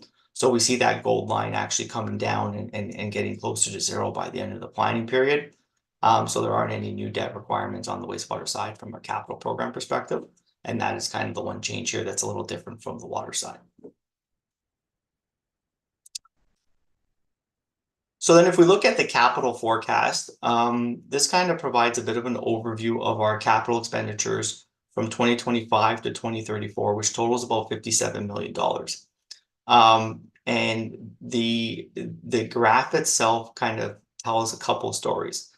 So firstly, any of the costs above zero effectively show the difference in your capital expenditures between your growth related costs, which are going to be your impost fee funded costs, and then your non-growth related expenditures. So non-growth is going to be your kind of utility rate funded components, which are in your green bars, and then your growth related capital expenditures are going to be your gold bars. Anything below zero is going to be the financing arrangements associated with how those costs are going to be funded. And effectively, the one thing that we will want to show here is that anything that has a gold bar to it, which is your impost fee, we have a corresponding impost fee revenue line item that funds the growth related shares. Anything that's non-growth is going to be funded either from your utility rate reserve funds, which is on your direct capital from current itself, which is going to be funded from the rates. As I mentioned in the previous slides, there is some requirements here for debt financing, which are going to be funded from the rates, which is your blue components of the bar, which are trying to manage some of the capital expenditure spikes or kind of expenditure needs here that we see kind of in 2029 through to 2032. So there's a little bit more capital pressure towards the latter end of the period. There's some kind of different costs in terms of your Amherst Drive reconstruction projects, at least the water components of it. Some filter replacements that are driving some of those different rehab needs. So we've plugged in some debt in order to kind of bridge or help kind of smooth those cost expenditures in those planning, in those periods of the planning horizon here.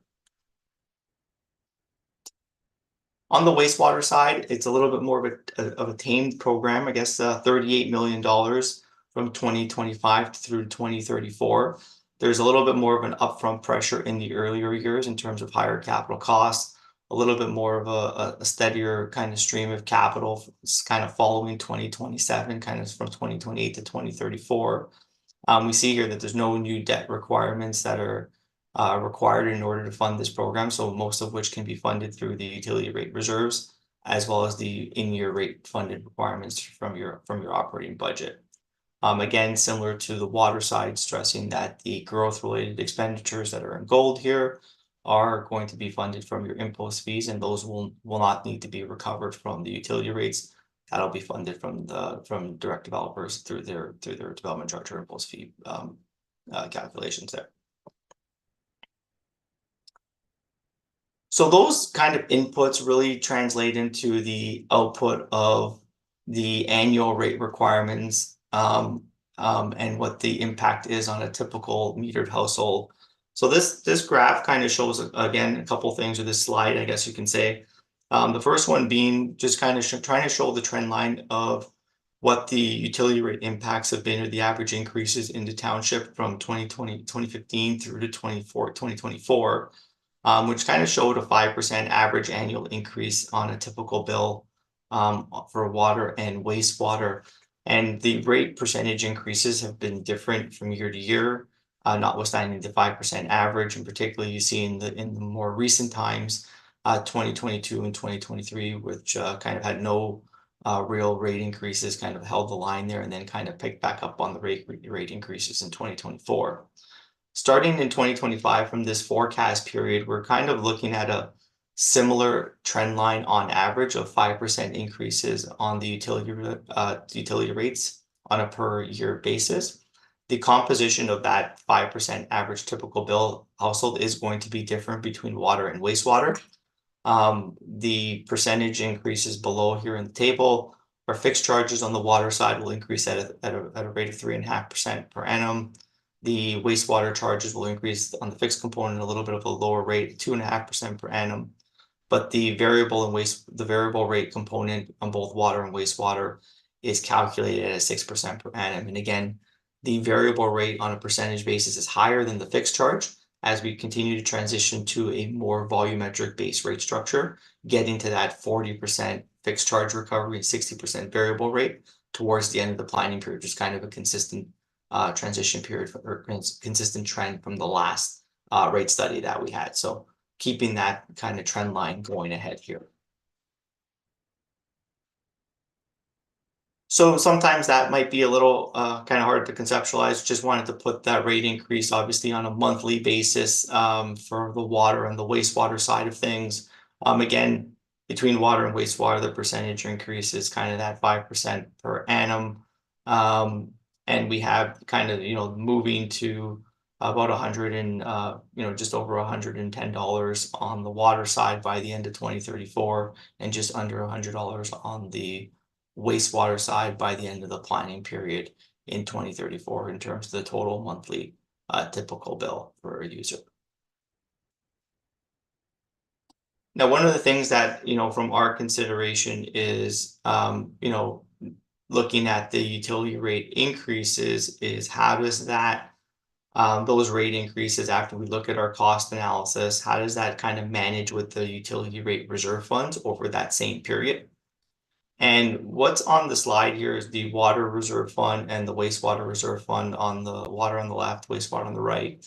And within that, we have the reserve funds looking as part of the green bar here. But how does that relate to the policy considerations that you've adopted in terms of how your utility rate reserves are going to be managed? And the target policy is kind of 2% of replacement value on the low end and 4% on the high end. And what we see here is on the water side, we kind of manage within kind of in the middle of the pack of between your low and high target from 2024 all the way to 2031.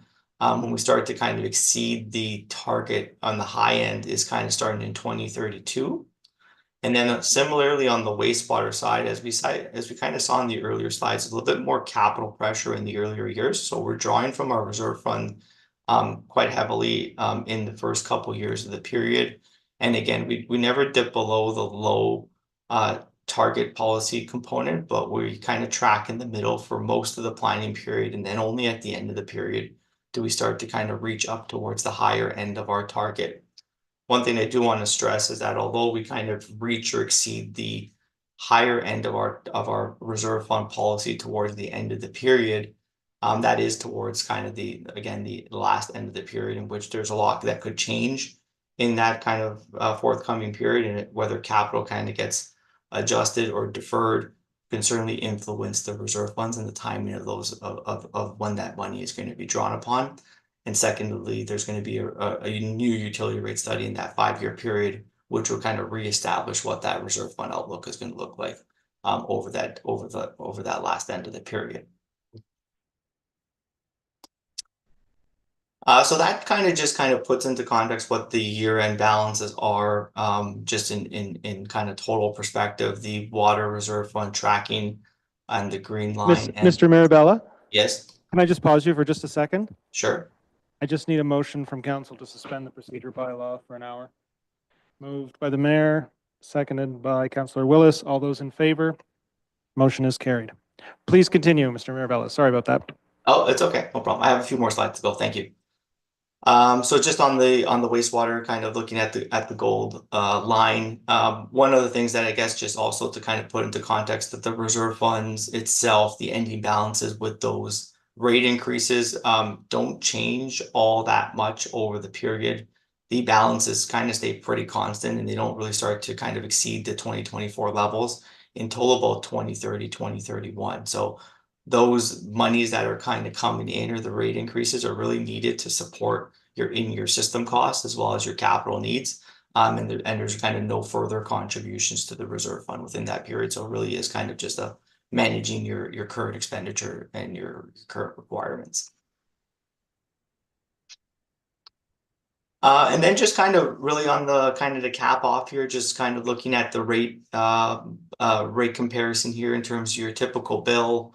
Looking at a household using 162 cubic meters per year, how does Loyalist compare to other communities? So we have a kind of a list here of other municipalities kind of in and around your area and some other communities that are out in the province, kind of a similar size and scope.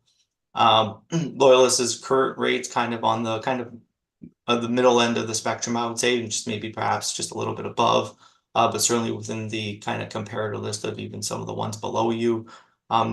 With the calculated rates at 2025, it kind of wouldn't really change your overall position relative to these other communities, but certainly the 2025 rate is higher than your 2024. I will note that everyone else on this list is the 2024 rate, with the expectation that there would be at least some sort of an adjustment for perhaps inflation as they move into 2025, which would kind of notch them up a little bit as well. Some municipalities are going through this similar exercise now, or will be going through it soon. We know Quinte West has kind of just finished theirs, and they're kind of putting in rate increases of kind of above the typical rate of inflation. The city of Belleville will be looking to do a similar study in 2025. Owen Sound is currently in the midst of starting their study process. So there's certainly a number of these communities that are in the mix or will be doing a similar thing in the next year. And I expect, just given the kind of post-COVID environment, there would be kind of more than just kind of typical inflation like representation on the rate increases going forward for other communities, but we'll have to obviously see when that comes to fruition after the rate studies are done. I will leave it at that. If there's any questions or comments from council, I am happy to answer them. Thank you very much, Mr. Mirabella. Questions from committee for the presenter? No questions, Mr. Mirabella. That was pretty exhaustive. Thank you. Any questions for staff, committee? No? Well, we do have a recommendation before us. Mr. Mayor. Move that the report from the Economic Growth and Community Development Services Department, October 22nd, 2024, re-2024 water and sewer rate study be received, and that staff be directed to incorporate.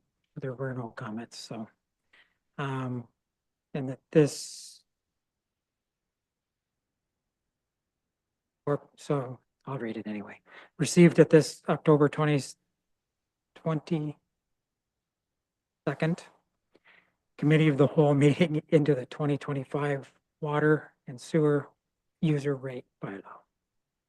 So moved. Can I get a seconder? Councillor Innes, any comments from the mover? No. Seconder? Anyone else? Call the question. All those in favor? Motion is carried.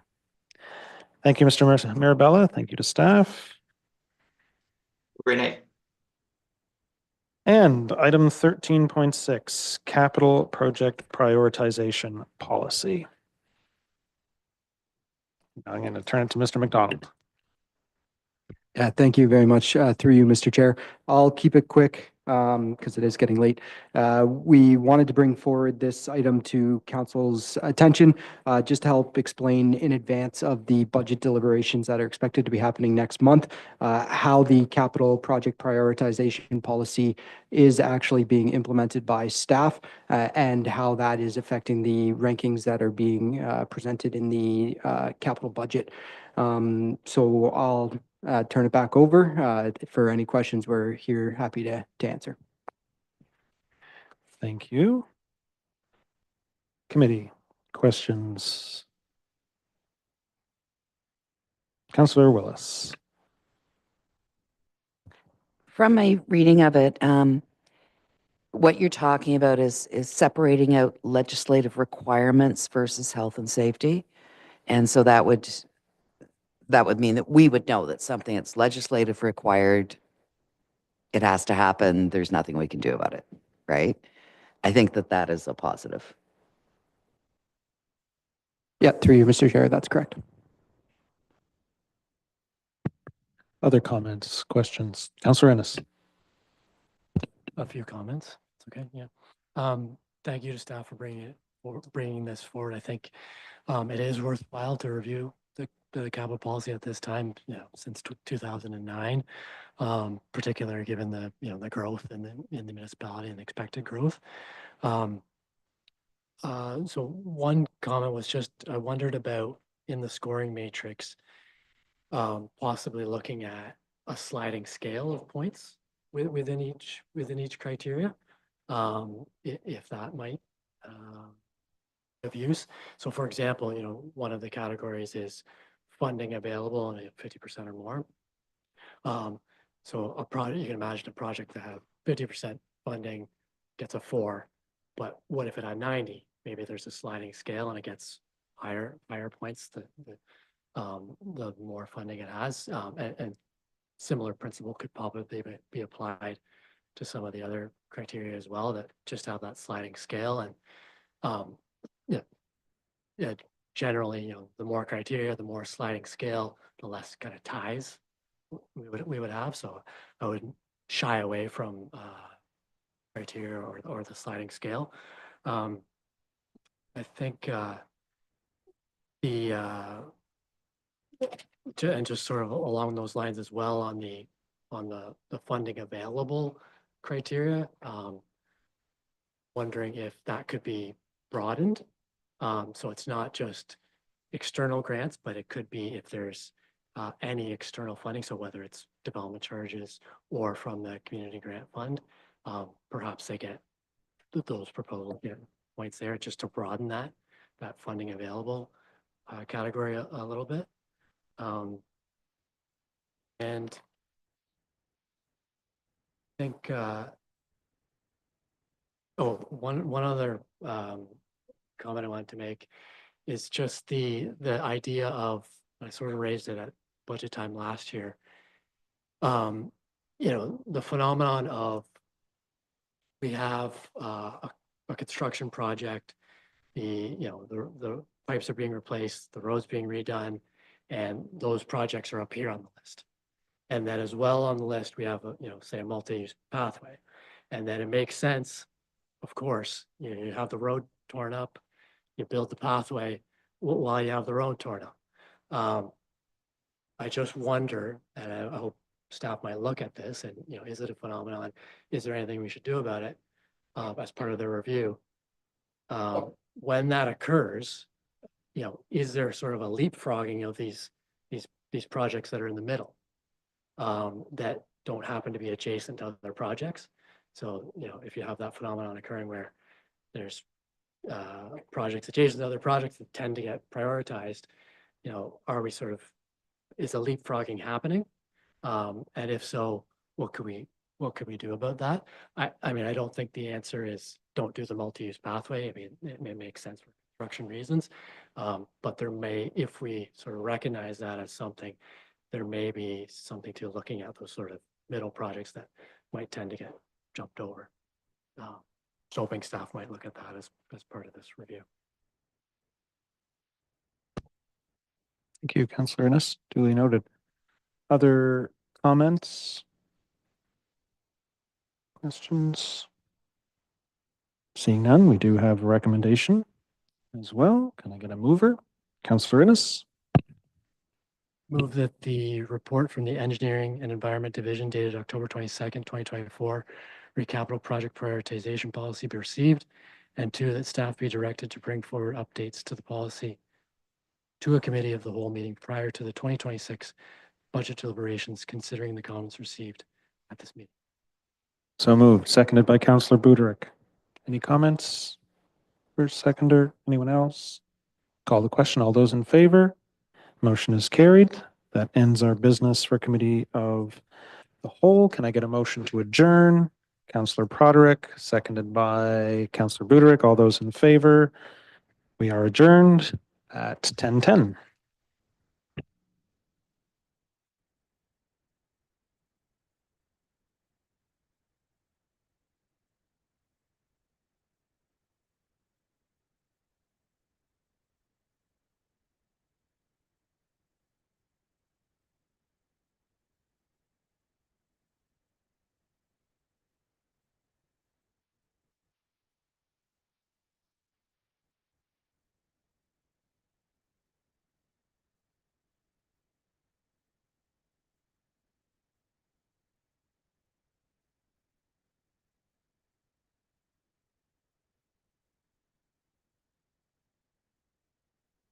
Okay. So, back in the council agenda. Notice of motion. Do we have any notice of motion this evening? Seeing none. Direct motion. Do we have any direct motions this evening? Seeing none. We're under the consent agenda.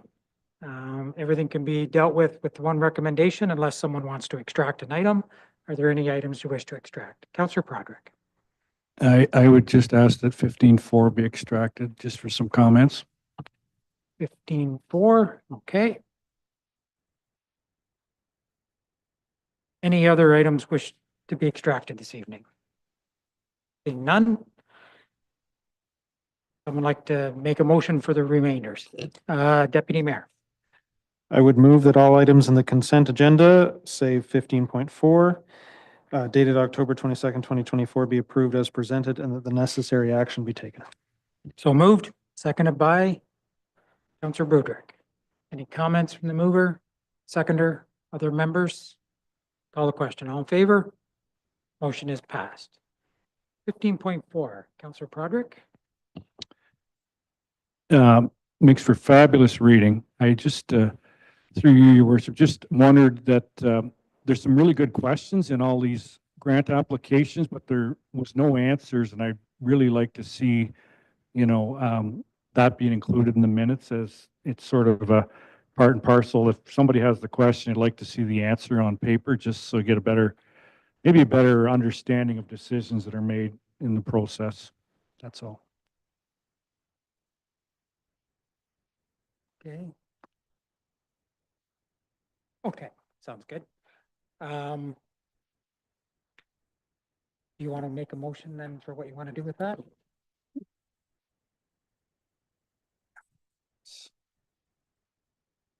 I would just make a motion that the minutes of the October 15th, 2024 Community Grant Committee be received and that the recommendations as given by the committee be accepted. So moved, seconded by Councillor Willis. Any further comments from the mover? No, sir. Seconder? Other members? No? Call the question. All in favor? Motion is passed. Announcements. Any announcements this evening? None? Confirmatory bylaw. We get a mover. Deputy Mayor? That the bylaw 2024-92 to confirm the proceedings of the Council of Loyalist Township be enacted and passed and that the mayor and clerk be authorized to sign and seal. So moved, seconded by Councillor Ennis. Call the question. All in favor? Motion is passed. Do we have a motion to adjourn? Councillor Broderick? So moved, seconded by Councillor Willis. All in favor? Motion is passed.